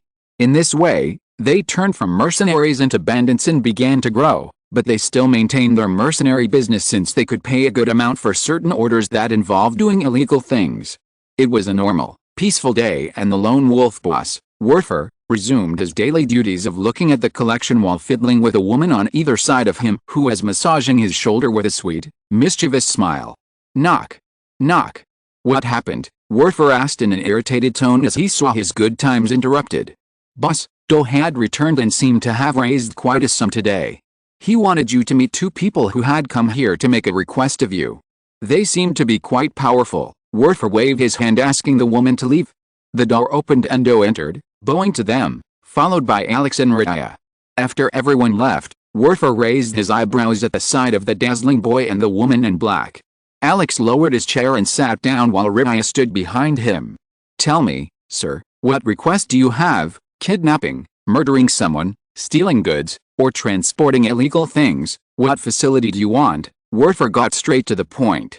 Alex smiled, tilted his head, and said, I'll give you 10,000 gold coins for this task. Werfer's eyes widened as he thought if Alex was joking. Is what I want simple. I want the whole Lone Wolf mercenary, Alex said in a tone of indiscretion. Werfer looked at Alex with a dazed expression and suddenly burst out laughing. Sir, you are good at telling jokes. Alex laughed at the sight and simply nodded. Can we be serious now? Tell me what job application you have. I'm serious, Mr. Werfer. I want Lone Wolf. Werfer rolled his eyes and thought if this man was an idiot. Seeing his clothes and appearance, he was sure that this person was noble and could be the haughty and overconfident young man who doesn't know the way of the world. He thought of teaching this boy a lesson. Werfer's expression changed and without warning, he pulled out a dagger and moved his hand straight to Alex's throat. However, his wrist was struck and with a speed invisible to his naked eye, a dagger pierced through his palm and was stuck in the desk. He screamed in pain and began to scream in agony, but Alex had already soundproofed the room. Werfer stared at the woman standing beside the boy and became extremely scared. Only after she made a move did he realize that she was in the same range as him, but he couldn't even react when she made the move. Is this the basis of your trust? Werfer asked as he watched Alex's facial expression. Alex looked him in the eyes and said, No, it's just that if I make a move and I can't control my strength, you'll surely go to hell. Werfer simply closed his eyes and tried to process what was going on. What do you want? He asked. I want you all to work for me until I'm here, Alex muttered and took out a scroll. I heard that there's an underground organization here. I want you to check this scroll and gather information about the seller. Just this? Werfer asked with a surprised expression. Yes, and I've put a mark on you that will inform me when you think of betraying me, Alex lied, but Werfer took him seriously. Alex stood up and spoke with a smile. It was a pleasure doing business with you, Mr. Werfer. Chapter 215, Clean Up. In a small inn somewhere in Klex. Everyone stared at a naive-looking boy sitting on the chair. He looked like a fool who talked nonchalantly to everyone. He was very bold in flaunting his wealth in that place. He had a nice sword on his waist along with a bag full of coins. 3 men with a foul smell appeared at the table and placed their hands on it with a sinister smile. Kid, is this your first time here? Yes, I've run away from home, the boy replied with a sincere expression. Oh, I see, that must be why you're carrying heavy things here. For a skinny boy like you, it must be difficult, right? Yes, brother, the things are so heavy that I have a hard time moving around here. Another patted him on the shoulder. Why don't you give us the things? We'll help you move. With us around, no one will dare to look for trouble for you. Really, you'll help me, brother? The boy's eyes sparkled. Laughter and jeers could be heard from all sides as many wolf eyes watched the scene with curiosity. I'll help you carry the things, but for that you have to give me something. What do you want, brother? Tell me your wish. The man smiled and stretched out his hand. Haha. You're a good boy. I don't want much. Just give me the bag of coins you're wearing on your waist and your coat, which looks quite expensive. The man spoke, and without waiting for an answer he extended his hand towards the bag, but it was cut off at lightning speed before he could reach it. Stash. He stared blankly at the cross-section of the severed arms. He only came to his senses after seeing the blood pouring out of his severed hand like a waterfall. His hands were cut off faster than his nerves could transmit the pain, and as his brain managed to process it, the howling contest began. The boy bent down, picked up the severed hand and spoke with a naive smile. Hands are very valuable and this useless piece of shit seemed very important to you. I will give it to you so that you can remember this honorable meeting with your little brother. With a humble expression, as if he were an innocent gentleman, he threw the hand out. Those who were left there with stupid expressions finally reacted and their faces distorted. Crazy bastard, son of a bitch, I'm going to kill you. Before they could pounce on him, the innkeeper appeared and shouted, close the door, all of you kill these noble bastards and we will split the money. The innkeepers stood up and pulled out their weapons.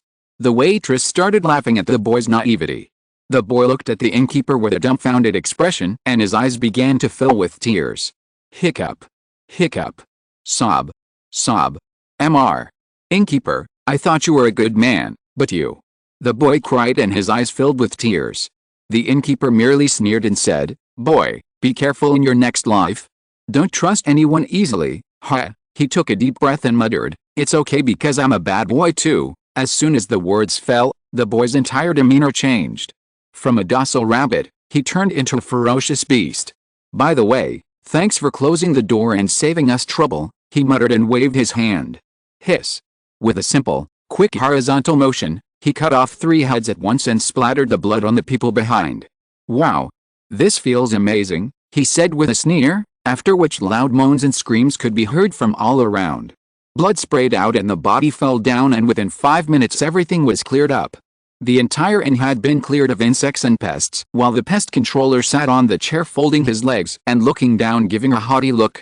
I'll cut your tongue out if you keep yelling, lady, crink. Crink. Alex sharpened his sword with a dagger as he spoke and all the waitresses who were screaming and holding hands suddenly stopped and started crying silently.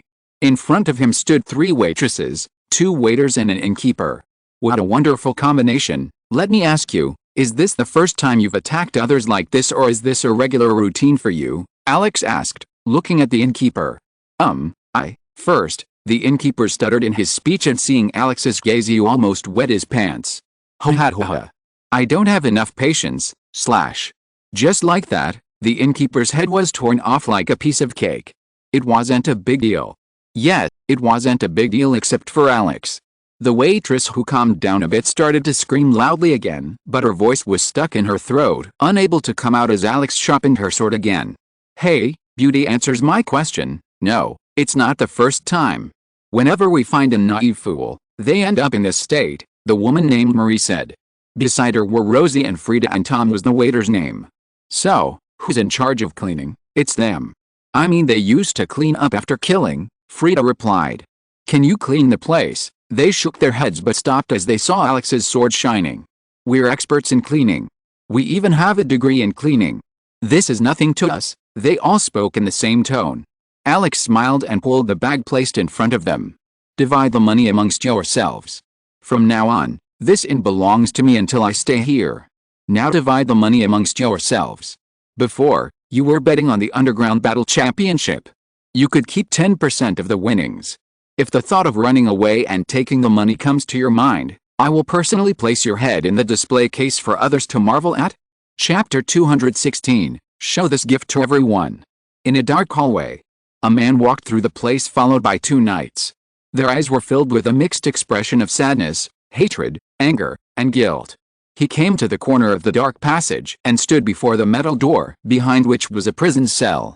Countless emotions flashed in his eyes as he looked at it, and his eyes became moist for a moment. Open the door, let me see that bastard, he ordered. The knights opened the door. When the door opened, a putrid and pungent smell assaulted their nostrils. The man walked in and stared at the person before him. His hands had been cut off, his body had countless claw and bite marks. His body was soaked in blood that had solidified over the wounds. Staring at him, he asked, Edward, did you really need to do this? Edward, who was in a pathetic state, suddenly opened his eyes and stared at the person who walked in. Brian, he gritted his teeth in rage and his face was filled with hatred. It seemed like he wasn't meeting his father, but his archenemy. You can't even call me father, how did I give birth to such a snake? Brian said as he closed his eyes filled with sadness. If you still consider me your son, kill me. Free me from this hell. I don't want to live like this. Kill me, you bastard. Oh. Now you even have the nerve to curse your father. Who on earth will teach you all this? Are you my son, or was someone controlling you? Shut up. If you have even the slightest shred of mercy, kill me. Since childhood, you handed over all the treasures and authority to Harry without taking them to me. Do you want me to sit idly by as he drowns in wealth and glory while I rot in a corner? That's because he was Bright's future hope. Our kingdom's rise depended on him and we could have already raised our status, but you fool, instead of putting in the effort and doing your best, you envied me and wasted your time on petty tricks. So what? Even if you had superior strength, didn't the two of you succumb to my petty tricks? That proves that I am superior. Bright should belong to me, Edward shouted at the top of his lungs. Brian's face distorted upon hearing Edward's words. No matter how unforgivable a sin a child commits, there will always be a part in his heart that doesn't want to accept it. He came here with the false hope that Edward might be controlled and someone might have led him astray, but he seemed to be rotten inside. Brian had already investigated all the details. Edward knew that he had no chance of getting the throne in his brother's presence, so he had been playing tricks since he was 10, gathering opposing forces. Duke Walmart was also one of the great instigators who were severely punished by him and publicly executed. Brian looked at Edward in disgust and said, although I want to kill you and get rid of you as soon as possible, I can't because of the benefactor's order. I know that the one behind you has the means to know of your death and will become alert, so unless King Alex has taken care of him, you will rot here in this cell. Farewell. My filial son. Brian spoke in disgust and left without looking back. Meanwhile, the inn was bustling with bustle. It was filled with Alex's troops enjoying all their free meals. The inns they rented before were filled with troublesome people. Even with the name of Lone Wolf, some people with the same power tried to make fun of them, resulting in many fights all around. Although it resulted in a brutal loss for the other side, Alex decided to take over an entire inn. And this precious opportunity was given to him by none other than Beaubour's Inn. While the three waitresses were busy serving the food, Catherine complained, unable to get her daily dose of coffee, and muttered, "Where's Alex? I haven't seen him since morning. He said he was going for a walk." Christina said. "Ria, Alice," and Catherine simply blinked and looked at their food. "How many are going to die today, and how many are going to lose their wealth?" said Alice. "Shall we make a bet?" said Alice innocently. "No," Catherine retorted in an authoritative tone. "Why, elder sister Catherine, gambling is bad. Just look at your brother. I'm 100% sure that he was a gambling addict in his previous life. Look at him now, he's even risking his life and taking risks everywhere," Catherine muttered with a stern expression. "Are you worried about him now? Maybe you're already falling for my lord's charms," Ria asked. Cough. Cough. "Why can't I care about him? Even though we were forced into marriage, it doesn't mean that I hate him. We have a good and friendly relationship of mutual benefit," Catherine tried to explain, but her nervous expression said otherwise. "I'm more worried about others," Christina muttered indifferently, and everyone closed their lips, unable to refute it. At the same time, the door of the shop opened and Alex came out holding a large bag, but everyone who saw him could sense that something was wrong with it. "Your Highness, what's in this bag?" Mordek asked. "It's just a gift for our precious waitress," Alex said and tossed it to Rosie, who caught it in surprise. "Open it, Rosie, and show it to everyone." Rosie had barely opened the bag when a scream came from his lips and he jumped back in fear, scaring everyone. The bag fell out and a head rolled out of it to the ground. Tom. Rosie stuttered in her speech. "He tried to run away, but like I said, I'll kill you no matter where you escape," Alex said as she pulled a chair to sit down.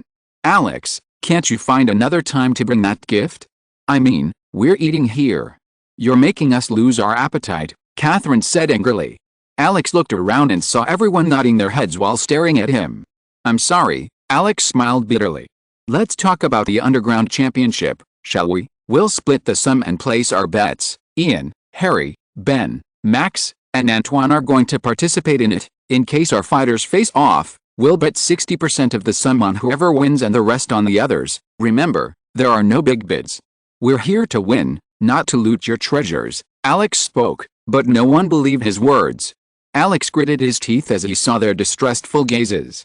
Alex wanted to go in there, but he couldn't believe that his 3 wives along with his men almost cried and begged him not to participate because they were afraid that something bad might happen.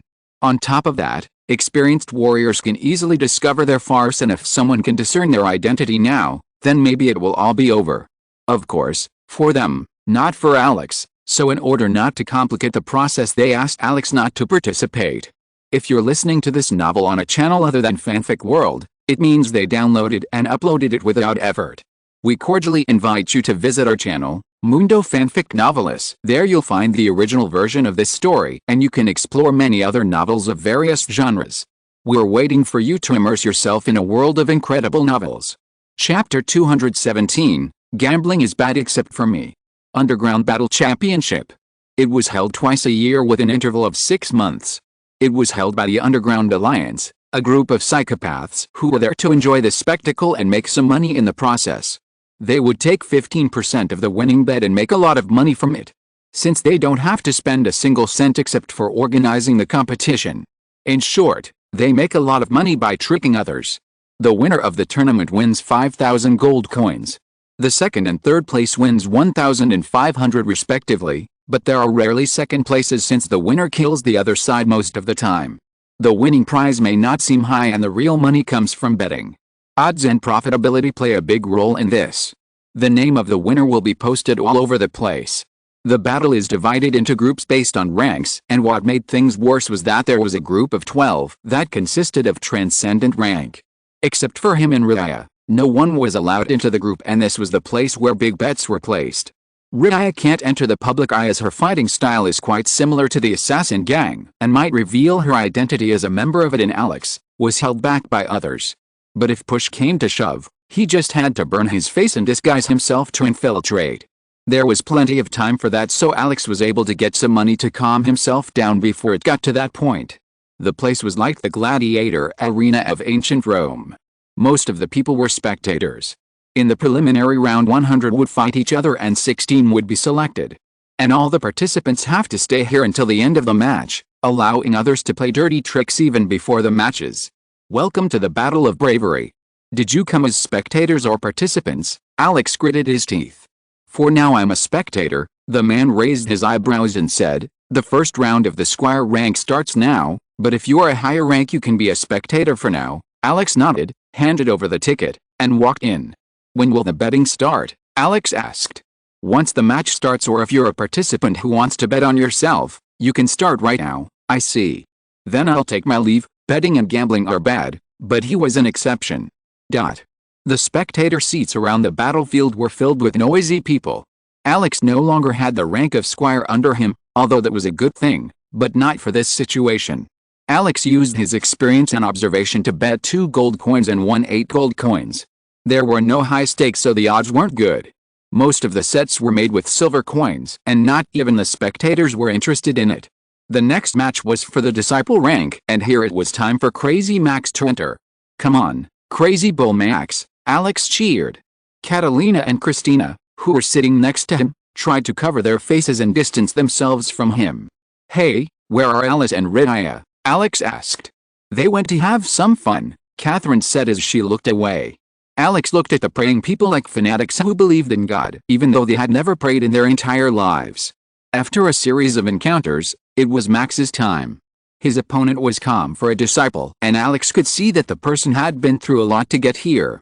Max charged forward like a madman, but his opponent dodged and crashed into the wall. Alex told Max to use only brute force without thinking twice, so the other thing is that his speed and thinking are his weakness.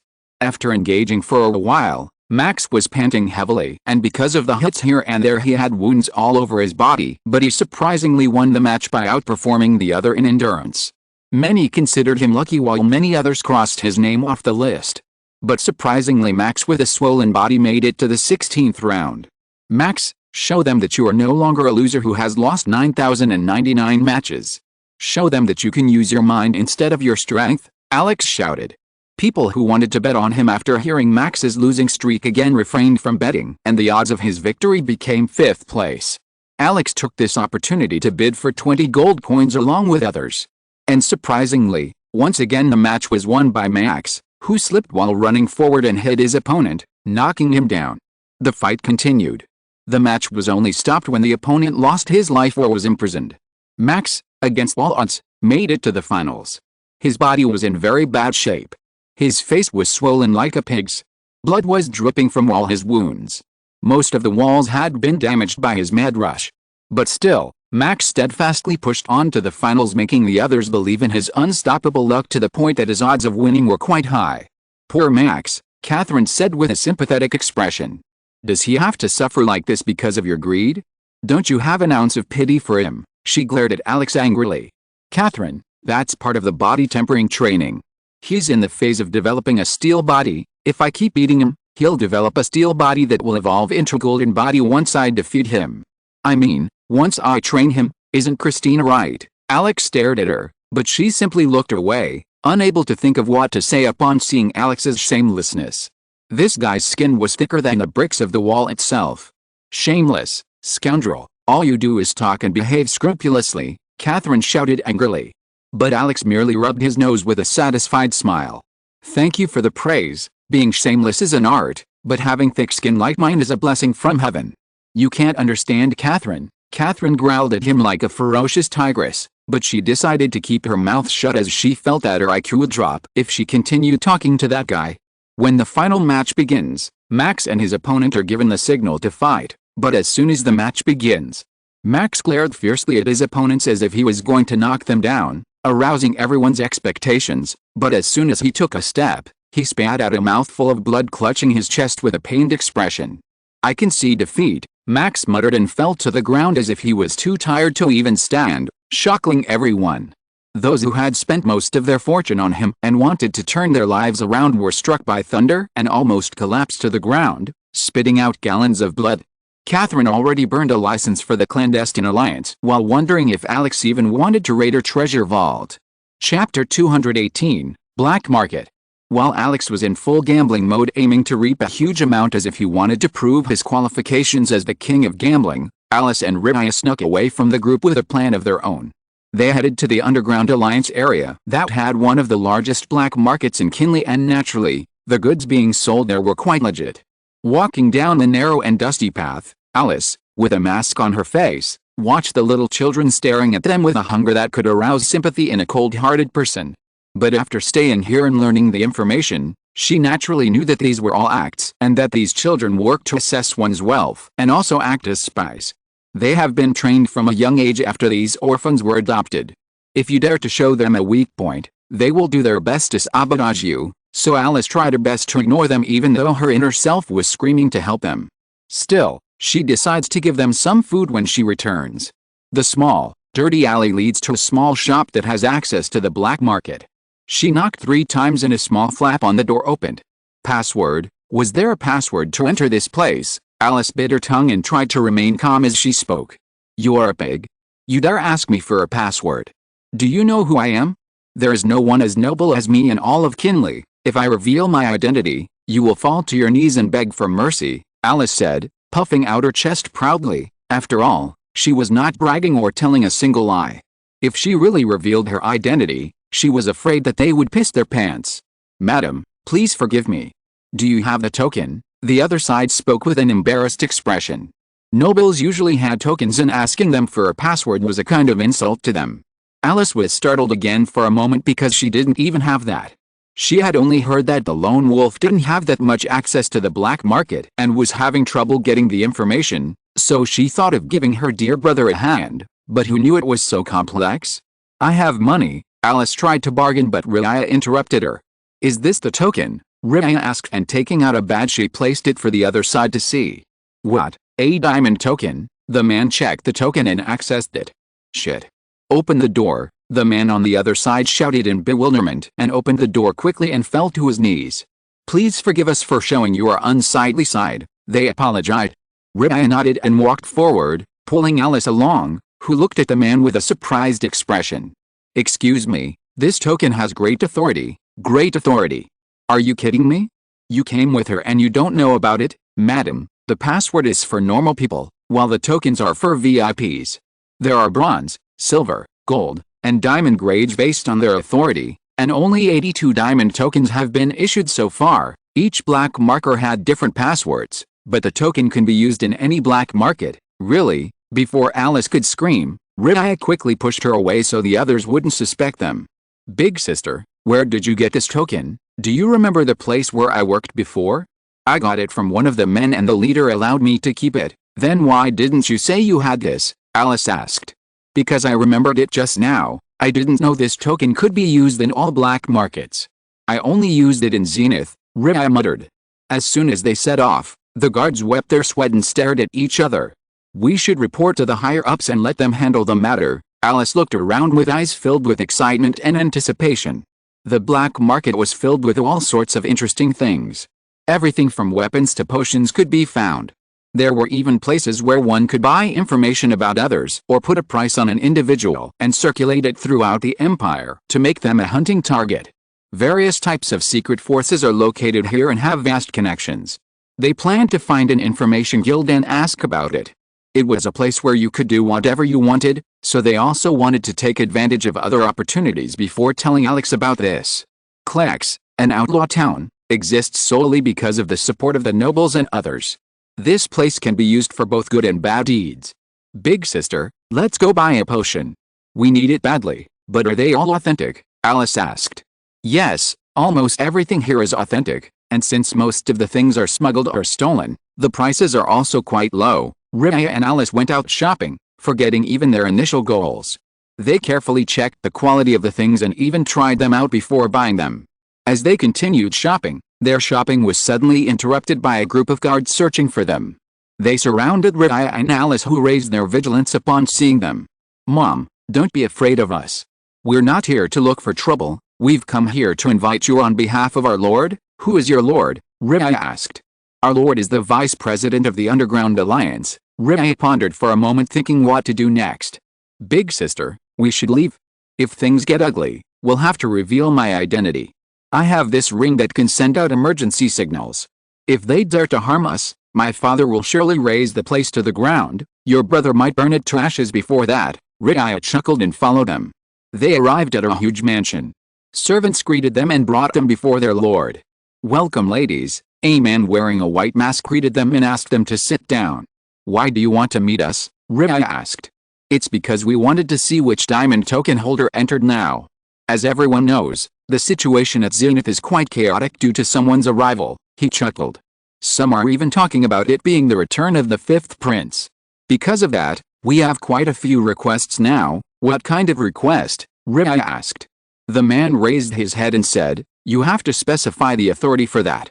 You can't know the request for diamond grades. You can only ask for the lower ones. Tell me the most common request for gold token holders, Riaya asked with a distant expression. The most common request is to gather all the information about King Alex and his military strength. Alice stared at Riaya, who spoke with an authoritative and domineering tone that was in stark contrast to her geeky self when she was with Alex. After chatting casually for a few moments, the white-masked man smiled inwardly, took out a box and handed it to Riaya and spoke. What is this? Riaya asked. A token of gratitude for saving me, Shadow Queen. Chapter 219, Riaya's Authority. Alice and Riaya's eyes widened upon hearing the man's words and became alert, wondering about the crisis that was coming. Alice's mouth hung open and her jaw dropped to the floor. She felt like she had heard something she shouldn't have. While Riaya was shocked that the person knew her identity, Alice was horrified to learn that her older sister was the Queen's unofficial assassin. Still, she had doubts as she wondered how her epic-ranked sister obtained the title years ago. But Riaya quickly snapped out of her thoughts and reacted as fast as lightning. Her image blurred, and a dagger appeared above the white-masked man's throat, threatening to slit his throat. Tell me, how did you know my identity? I don't care if you're the vice president or the owner of the Underground Alliance. As long as I want to, I can kill you without anyone knowing. Riaya spoke with a cold voice and a sharp murderous aura encased the man. Even Alice's entire body trembled in fear, and she felt the temperature of the room drop a few notches. Her sister seemed to be quite fierce, just like her brother. Queen, please listen to me for a moment. We are old acquaintances, the man muttered with a panicked expression and quickly removed his mask for fear of being killed if he took a step back. Ken. Riaya muttered with a surprised expression. What are you doing here? She asked. Can you take the dagger from me before we can have a formal conversation? Rhea pulled out her dagger and returned to her seat while Ken caressed her neck. She was an inch away from death. She swore in her heart not to make jokes like that. "Who is he?" Alice asked. "He is the third son of Count Iverfield. He works mainly behind the scenes and was in charge of the black market around Zenith," Rhea explained. "You are that mysterious third son of Iverfield. I heard that the third son was a useless, trashy, and black sheep, and that was why the Count forbade him from making public appearances." Alice spoke in a bewildered tone. Ken clutched his chest and felt as if his heart was hit by a series of arrows. "My lady, how can you speak ill of me so directly? By the way, my lady, are you a noble or a friend of the Queen? I am obviously the younger sister." Before Alice could speak, Rhea closed her mouth and said, "She is one of my younger subordinates, isn't that right?" Rhea asked with a cold gaze. Alice simply nodded her head obediently. "Still, Ken, how did you know of my presence here? Don't tell me you're investigating me and following my tracks," she asked coldly. "No, after you received the token, I modified it when you handed it to me. When each owner of a token dies, the black market investigates the new owner of the token to determine whether or not they are worthy of being able to keep it. They knew you were the owner and no one batted an eye at it. Your token had 2 special SQ symbols that showed your identity. Now, please take a look at the gift." Rhea, after clearing all the doubts, carefully opened the box. "Kiss of death," she gasped in shock and looked at Ken in disbelief. "You managed to get it? How could I not if the Queen had liked it? Is it a precious treasure?" Alice asked. Rhea just took out a black dagger, giving off an ominous feeling. "This dagger has a special poison effect that can kill a mythic rank character if it so much as scratches them. A saint ranker would be paralyzed for days after being cut with it. The stronger the user, the stronger the effect. It was created by an ancient dwarf master. I found it at an auction and wanted to buy it, but I couldn't at the time. I wanted it a lot before, but now I don't know how to use it," Rhea muttered with a dispirited expression. "You can use it to protect your older brother," Alice whispered. "You have an older brother?" Ken asked with a frown. "It's just an orphanage that I took care of. After I retired from the scene, I spent my time with the children taking care of them." Rhea spoke with a stern expression as she hinted to Ken not to look for that orphanage, otherwise the consequences would be really bad. "Let's end the usual conversations. Since you're here, I need your help. Just tell me what you need," Ken asked with a resolute expression. Rhea placed a scroll in front of him and asked, "Do you know anything about this scroll or the seller?" It hadn't gone through the Magic Association's approval. Ken frowned and picked it up to take a look. His back was already drenched in sweat. A scroll had to go through strict procedures to be released into the market so that it wouldn't fail and cause any harm to the user. There had previously been many counterfeit scrolls that had caused serious harm despite costing a ton, until the Magic Association decided to take action. A magic scroll maker must have their license, and all scrolls must go through verification and have a seal on the back. Although many stolen and smuggled things are sold on the black market, the scrolls sold there must have the seal of the Magic Association, otherwise the seller is severely punished. The situation seemed troublesome, she muttered. "I have to inform everyone. If the Magic Association finds out about this, we'll be in trouble." The Magic Association is a group that exists independently of empires and is open to all species. Its power can rival that of an empire, so its wrath was not something they could bear. "Are you sure they sell it here?" Ken asked worriedly. "Are you doubting me?" Rhea asked. Ken shook his head in fear. "We have information that the seller had some connection to a man named Orland." While Rhea and Ken resumed their conversation, Alice on the other hand began to sweat profusely. She felt as if her sweet and shy older sister was quite unfamiliar to her. She even feared that her older sister would silence her to prevent her from leaking the secret. Chapter 220, Harry vs. Ian. Unaware of the events happening around him, Alex gritted his teeth thinking of the upcoming matches. He had thought of sneaking into the Transcendent group, but starting from the Master rank, the participant's rank would be tested before entry. Currently, the Master rank group fight was ongoing, and as expected, the top 4 were his subordinates. The first match was between Ian and Antoine, while the second match was between Ben and Harry. In the first semi-final, Ian and Antoine clashed fiercely. Antoine used his strength to suppress Ian, but against a balanced Ian, he fell short and lost the match. On the other hand, Harry defeated Ben quite easily. It would be strange if Ben could defeat Harry, who was at the peak of the epic rank, but still the defeat soured Alex's mood. "Damn Ben. You cut off my nose. I'll have to give you special training," Alex complained. Ben, who was returning with a sad expression, suddenly sneezed and his body shuddered. "Why do I feel like something bad is going to happen to me?" Ben muttered as he looked around. Horizontal ellipsis. Drum sounds echoed on the ground as two men stared at each other. "Since you're younger and less experienced, I'll be generous and let you make the first move. Come at me with everything you've got," Harry said arrogantly. "Don't regret it later," Ian shouted. Ian lunged forward like a predator on the hunt. Like a fierce gust, it swept across the great distance separating him from Harry. Harry's lips curved upwards with an intriguing smile. Sword materialization. A huge sword materialized before Harry, and as his eyes narrowed, it followed his will and vibrated intensely, and like a bullet it shot towards Ian. The sharp tip of the materialized sword threatened to pierce everything in its path, but Ian remained brave in the face of it and continued to advance. Ian rushed forward looking like an idiot rushing to meet his death, but just at that moment, he raised his sword leaning to the side. The materialized sword brushed past his sword making a clicking sound and its direction changed. Ian's hands shot out in the direction of the sword, and he instantly grabbed it tightly, while Harry summoned various types of swords out of nowhere and shot at it. Harry swung his hand downwards and they all dove towards Ian. Ian, holding his sword and Harry's materialized sword, leaped forward and swung their weapons at them. Clammo. Clammo. Clammo. Clammo. He took the attack head-on as he deflected them with increasing ferocity. Harry's creations flew all around and began to slowly crumble. Harry pressed his foot forward and stabbed at Ian. His sword shot out directly aiming for Ian's face, but Ian blocked it with his sword.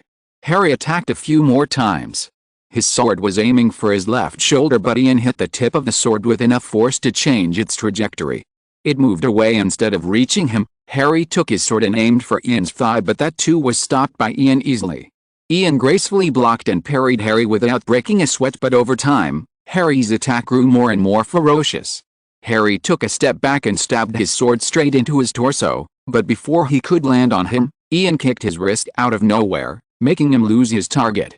At that moment, Harry was helpless. Ian made his move, and with his sword, he slashed the opponent and was met with empty air, as Harry slid next to him, but Ian closed the distance and it was impossible for Harry to dodge from such a short distance and landed on his body, pushing him a few steps back.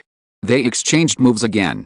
The battle wasn't about who landed how many hits or who hurt the other the most. It was going to continue until one fainted or gave up or one died. The spectators were already biting their lips and nails out of nervousness. Both participants were fighting fiercely and seemed to be tied for now. Many even bet their entire fortune on these two, hoping for their respective victories. Ian landed on impact. Harry landed a hit. Harry had a cut from Ian on his torso. Ian's sword grazed Harry's cheeks. Blood began to splatter everywhere. Both seemed to be getting tired with each passing moment. Ian charged at Harry, who seemed to be able to read the trajectory, but unexpectedly his sword made a U-turn and smashed Harry's face with his sword handle. Harry jumped back as blood poured from his nose. Harry gathered all his mana, preparing to end the match. "I have something like that too," Ian snorted, and his sword began to vibrate rapidly, emitting a shrill cry. 10 blue swords made of pure mana materialized behind Harry's back. Pointing his sword at Ian, he took a step forward and all his swords followed him, flying straight towards Ian. Seeing Harry attack him, Ian faced him directly instead of backing away. "If you're man enough, you'll take my attack head on, Harry, go," Harry shouted. His sword flashed and slashed at Harry. Flame of fury, boom. The 10 swords made of mana collided with a huge arc of fire from the blade and were instantly crushed into pieces, while Harry's sword made a dull sound, unable to continue forward, and a flash of horror appeared on his face as he was unable to neutralize the attack. Ian roared, gritting his teeth as he fiercely slashed forward. Bang! Harry's body flew out like a kite cut from the string with a large gash on his chest and crashed into the wall. His eyes still held a look of disbelief. He never thought that Ian would defeat him, as he had countless experiences and talent in fighting. On the spectator's seat, the scroll fell to the ground as Catherine looked at the result in disbelief. He lost. How? Based on his analysis after seeing these two skills, he was sure that Harry would win the match, but seeing him lose the match left him speechless. What's more, he had bet 100 gold coins on him. Catherine looked at Alex with a guilty expression and said, "I'm sorry, I lost the money." "Ha ha ha, it's okay," Alex muttered. "Christina, who did you bet on?" Catherine asked. "Ian," Christina replied indifferently. "What? You bet on Ian, but how did you know he would win when Harry seemed to be better than him?" Catherine asked curiously. Because I was also in charge of him in training. I believed in him. Alex laughed at seeing the daughter of the goddess of wisdom in such a shocking state. Sometimes, statistics, probabilities, and logic don't work. In some cases, it is necessary to turn to experience and trust. But since Catherine hated the ways of the warrior and hadn't seen his training and true abilities, it was natural for her to believe in the person based on the facts one knew, such as Harry, who had made a name for himself, unlike Ian, who hadn't even had time to shine. Chapter 221, Keen Eyes. Did you think Ian was a nobody? Ian and 100 candidates that I personally trained were on another level. They have trained brutally until their hands were unable to lift the sword. These people may not have great potential, but their will to overcome adversity is second to none. Ben could have defeated Harry as well, but because he was involved in other matters, he hadn't gone through as strict training as them, Alex explained. Also, Harry is too vain. He believes in talent and potential more than hard work. It might be a good lesson for him, Christina said. Yeah, you're right about that too. After being in Zenith and meeting all sorts of geniuses, he thinks that people with potential and talent can rise to the top while others stay at the bottom. Fool, Alex snorted. After all, he was the ultimate example of hard work.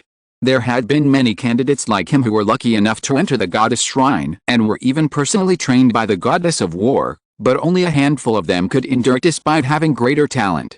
The only blessing Alex had was his sturdier soul, and his mental strength was greater than theirs due to remembering their previous lives. While Alex was deep in thought, a sudden announcement brought him out of his thoughts.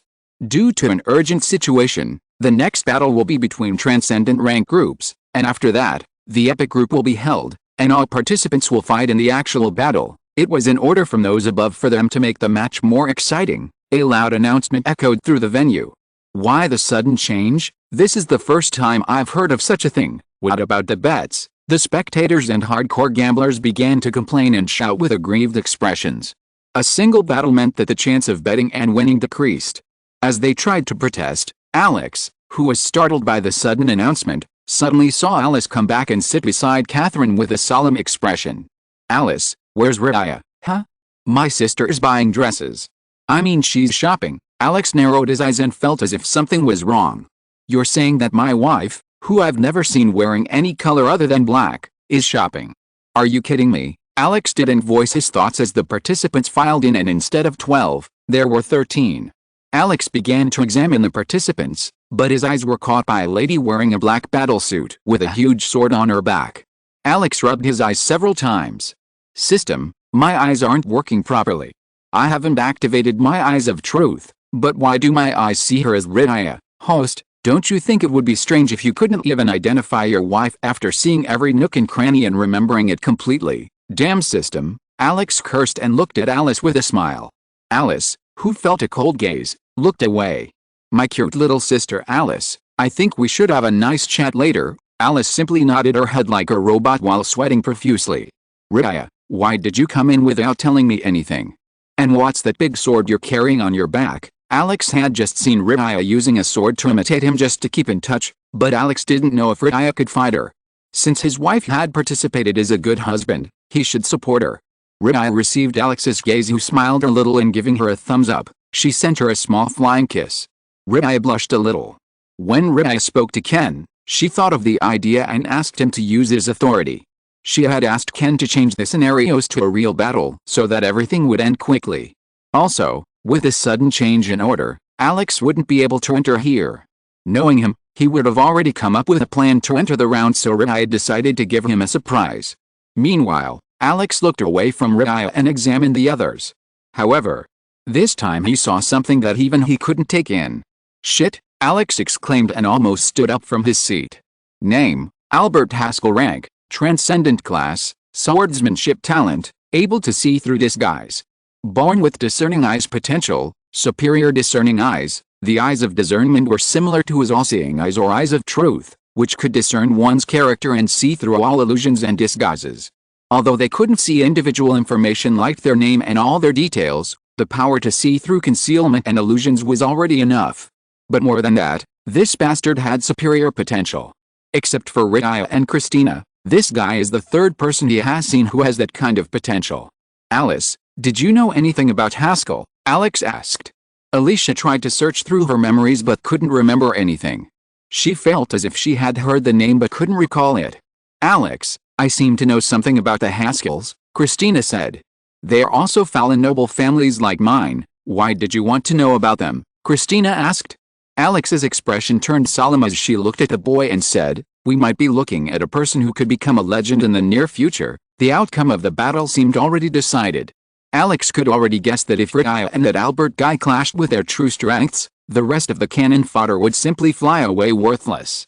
The 13 people formed a circle that covered the entire ground, and as soon as the signal for the fight was given, everyone ran towards each other marking their opponents. Boom. Bomb. Bang. Boom. Miserable squeaks and screams, along with loud applause from the audience, clashed against each other. Chapter 222, Maniac. The warriors fought each other as if they had a deep grudge. The transcendent rank warrior can be said to be an elite that is worthy of respect wherever he goes, so their fight in numbers creates large shockwaves enough to shake the entire area where the fight was taking place. An ugly scarred warrior started salivating at the sight of the black-clad woman. Although her face was covered, her curves and voluptuous figure couldn't be hidden beneath it. Approaching her, he muttered, Bella, accept your defeat. Come under my protection. This elder brother will protect you. Riaya didn't even look at him and waited for someone to come and fight her. You dared to neglect me, the man shouted and lunged at her with his sword. Riaya simply snorted and pulled out a huge sword from her back and swung it casually. Clanking. A loud, piercing sound was heard, followed by the figure flying into the air and crashing into the walls, leaving many dumbfounded. In one fell swoop, Riaya put the man in his place and stabbed the sword into the ground, looking around with eyes filled with dominance.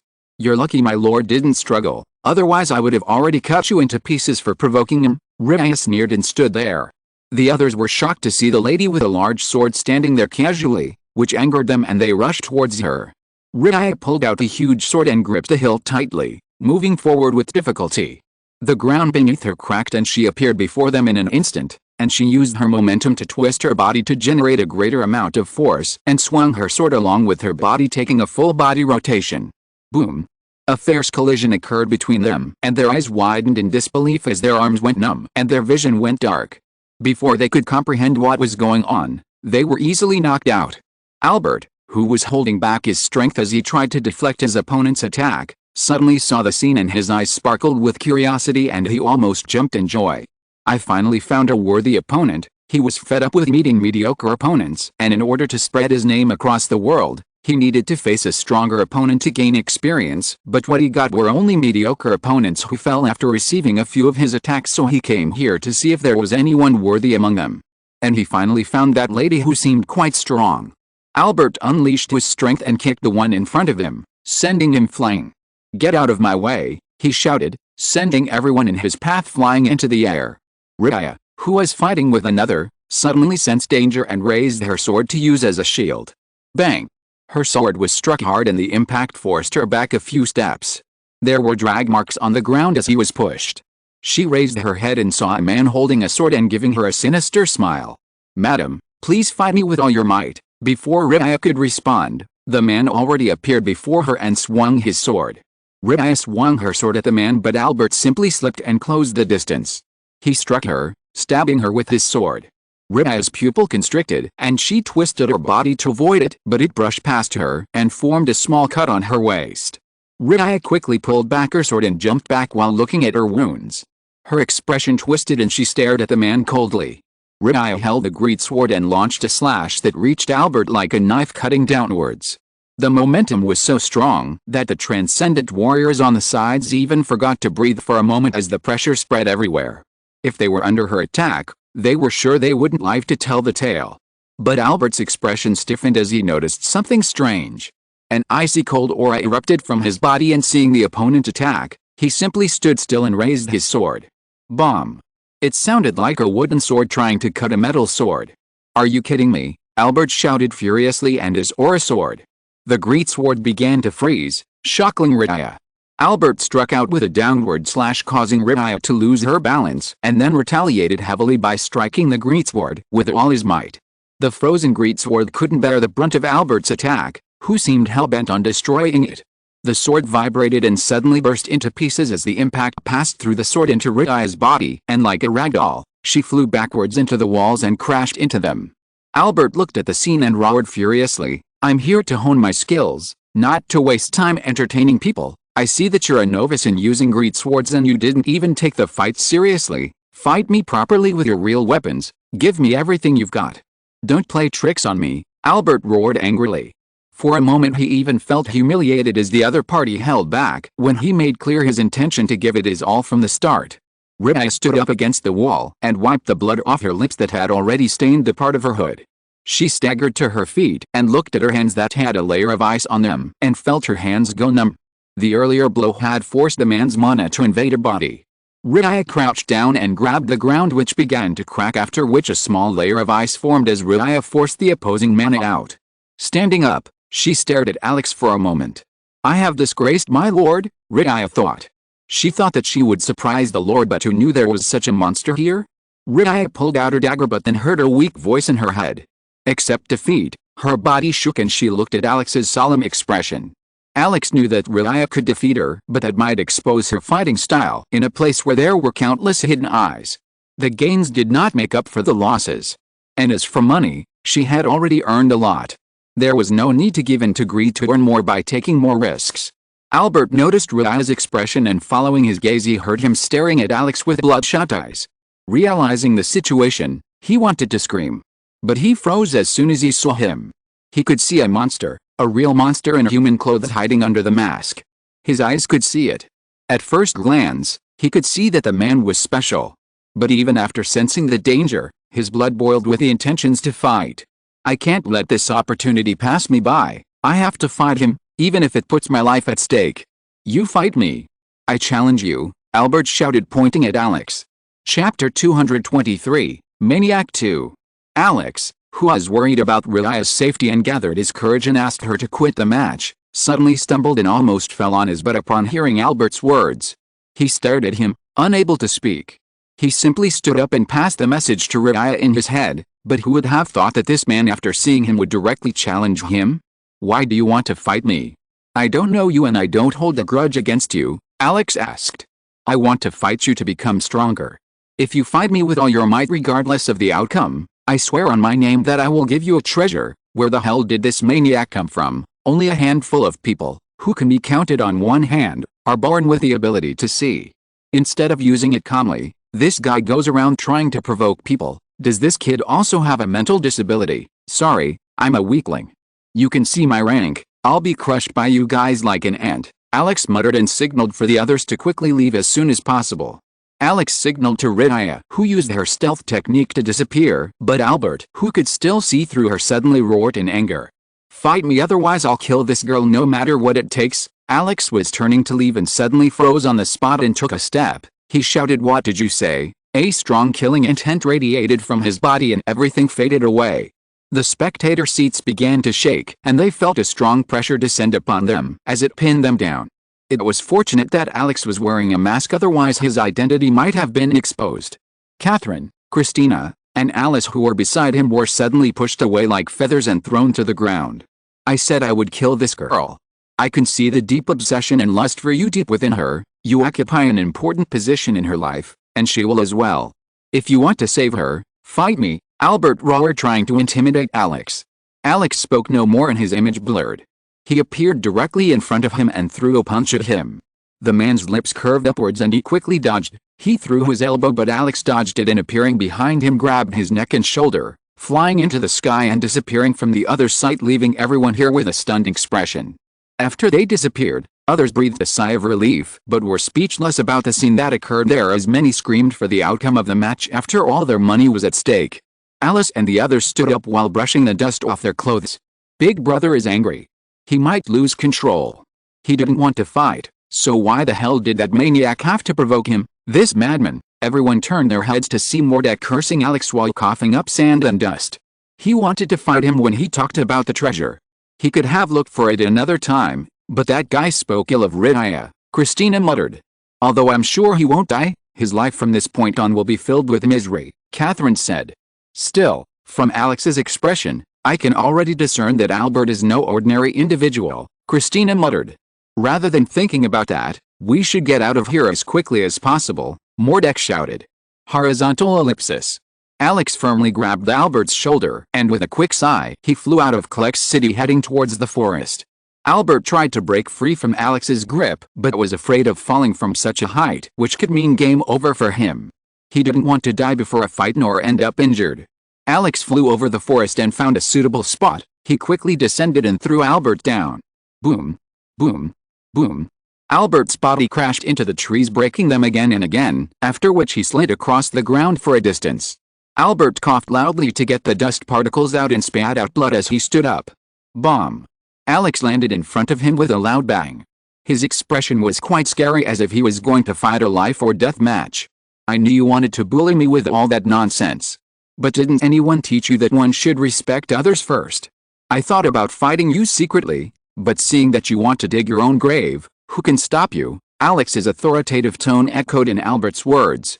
Albert, who looked at him, suddenly felt a sense of despondency. The man's expression turned unsightly. In the heat of the moment, he did whatever came to his mind, but now, thinking about it, he regretted it a little.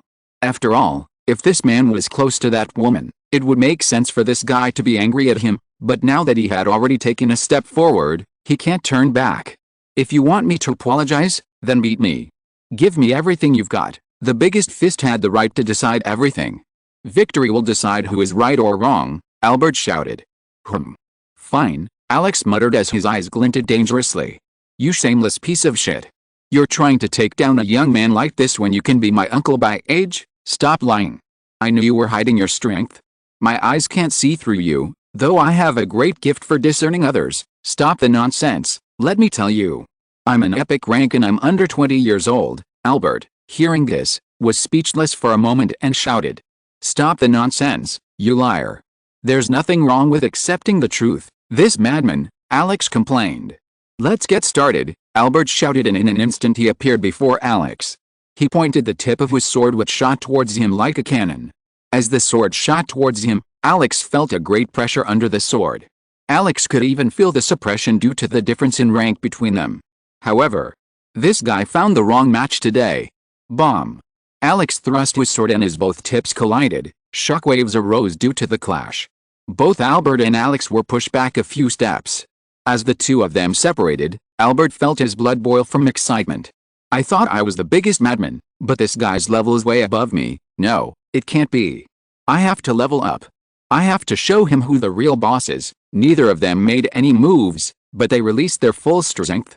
Albert's domineering mid-transcendent rank aura slammed into Alex, but he wasn't even able to push him back an inch. Instead, his aura clashed against the man ferociously. White, misty fumes began to rise from his body, and Albert's eyes misted over. A layer of frost began to cover his sword. Alex was slightly surprised to see a magic swordsman. A reddish color washed over Alex, and his sword began to shine fiercely. The images of Alex and Albert blurred from their spots. Clanking. If you're listening to this novel on a channel other than Fanfic World, it means they downloaded and uploaded it without effort. We cordially invite you to visit our channel, Mundo Fanfic Novelis. There you'll find the original version of this story, and you can explore many other novels of various genres. We're waiting for you to immerse yourself in a world of incredible novels. Chapter 224, A Battle Between Two Madmen. Two faint shadows leaving behind after images collided with each other. Alex's bright reddish sword collided with Albert's icy layered sword, creating a crackling sound that formed a strong ripple in the air. The heat of the sword collided with the icy sword, creating a faint explosion with a sizzling sound. A faint mist arose from the spot due to the clash. Albert exhaled fumes of icy air as Alex channeled his mana into it. This guy seemed to have a stronger affinity with ice to the point that he could control it with his free will. I didn't think I would encounter an elemental ability user. Maybe he had consumed some natural treasure or swallowed the heart of an ice dragon. This man can be considered, in some ways, the son of heaven. Albert stared at Alex as they both assumed high guard and launched attacks at each other. Albert retracted his sword and slashed with his outstretched arm, but Alex quickly parried it as if the movement had been engraved into his body. Albert tried to throw Alex off balance and tried to slash him from the other side, but Alex parried it again quite easily. They swung back and forth, creating a strong explosion of waves that blew away the layer of dirt and soil on the ground. Tang! Tang! Tang! Tang! Clamp! Clamp! Clamp! Gentle shockwaves spread out one after another, eroding the top layer of soil, while the trees on the sides began to vibrate from the impact, and their barks began to crack little by little. Alex bounced on the backs of his feet and readjusted his grip on his sword. Holding it over his right shoulder, he waited for his opponent to make his move. Alex deflected Albert's attack and changed the projectile of his sword, drawing him in at the last minute, leaving him quite frustrated. It looked like Alex was going to get hit by his sword, but at the last moment, it wasn't to be. Albert with a neck slash threw his sword, aiming for Alex's torso, but Alex's sword cut the lower angel, deflecting his attack and raising the tip of the sword to go up. Albert missed the chance to attack to his surprise and jumped back, slashing Alex's sword aside. Alex didn't fight for the blow or try to parry the attack. Instead, he took advantage of the momentum of the clash and used the deflection to turn his body and swing his sword towards Albert's head. Albert lowered his back as he raised his sword to parry the blow and attacked Alex. Alex dodged to the side and quickly delivered a slash at Albert's hand. Alex's counterattack surprised Albert greatly. Albert quickly backed away, but a slight cut appeared above his knuckles, but he didn't release his grip on his sword. Albert gritted his teeth and gaped at Alex as he continued forward. The two men came closer and Albert swung his sword, while Alex simply deflected the direction of the sword, but Albert transformed the slash into a thrust. He slashed, cut and thrust at Alex, relentlessly carrying him all over the place. Alex began to see the desperation in Albert's eyes as he tried to push him away. Albert, frustrated, roared in anger and poured his mana into his sword. His speed increased by several margins. Propelling his strength into his leg, he lunged forward, leaving behind a large footprint on the ground. He swept his sword in an attempt to strike Alex, but as soon as his sword pierced through Alex and cut him into two halves, he was shocked to see that it was just an afterimage. Swoosh! Due to the slash, a small blizzard occurred which froze everything in a 40-meter radius. Albert's eyes narrowed as he felt a small distortion of mana behind his back, and without thinking, he turned his body around, stabbing the space in front of him. Alex, who appeared behind him to attack, was shocked to see his quick reaction and jumped back quickly. Still, Albert's sword grazed his cheek, after which a small gust of wind blew past him. A small cut appeared and the dripping blood froze, forming a layer of ice on his cheek. Alex brushed the ice off of himself, but by that time, Albert was already upon him, swinging his sword at him. However, Alex quickly slid to the ground, going through the arc of the blow, and standing up, he slammed his elbow into Albert's back. Bang! Albert was pushed forward as he received a heavy impact, but he used the momentum as he twisted his body to attack Alex. A massive snowstorm erupted from the slash that hit Alex, blinding his vision.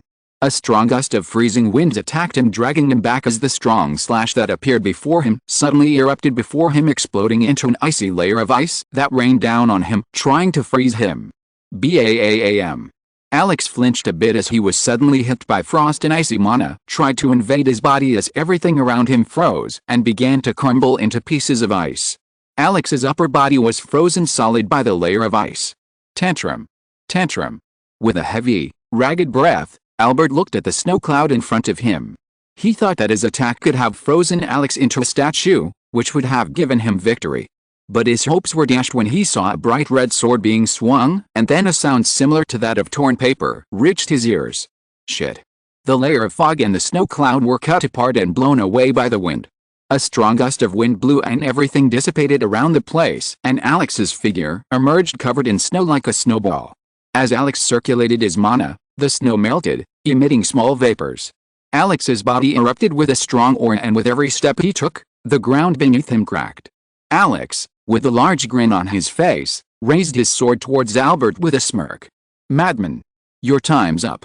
Chapter 225, A Battle Between Two Madmen 2. Albert's senses were screaming in danger and urging him to flee. As he stared at the figure, he began to hallucinate that he was standing on an ocean of blood, filled with bones and corpses. His keen eyes saw a strong, bloody aura emerging from Alex, who was impaling him. It's time for round 2, Alex said with a mocking expression. Albert lost consciousness and the illusion quickly disappeared. They both spun in circles, keeping their guard up. Albert made the first move, but Alex simply knocked the sword aside and moved forward. Albert parried and tried to counter the thrust. Two of them came face to face with swords fighting against each other, but at the last moment, Alex pulled the sword out of the line and raised his right arm to deliver a slap. Slap. Albert was startled by the sudden movement and quickly stepped back with his cheek red as he stared at Alex. You shameless. What you? Alex smirked. Did you think about that when you threatened my lady? Alex muttered as he charged forward. Playtime's over, Alex smiled and snorted. You have great potential and have been blessed by the heavens. Instead of seeking guidance from a good teacher, you run around seeking death. I need to teach you a lesson, Alex muttered. After all, he can't let a person with such talent behave like an idiotic ruffian. Time to go into overdrive. Alex knew that he had gotten serious, otherwise things would go badly. Alex pushed every ounce of his strength to the limit, emitting a vast amount of energy that even gave Albert a feeling of disrepair. All of his senses were focused on the target. Boom. Alex's body moved like lightning, covered in a bluish hue that gave off faint traces of lightning. He walked forward. Come on, do you think I'm afraid of you? Albert shouted. He moved like a blur as he sharpened his body in an instant. Condensing a large amount of mana into his sword, Alex created a blade of light that was brimming with a great brilliance that could instantly make one blind. It was enough to even tear apart the space around him. There was no hesitation in Alex's eyes nor any regret if he killed Albert in this process. He just had to do his best and satisfy this idiot. The sword descended with godlike speed, slicing at Albert in front of him. Clanking.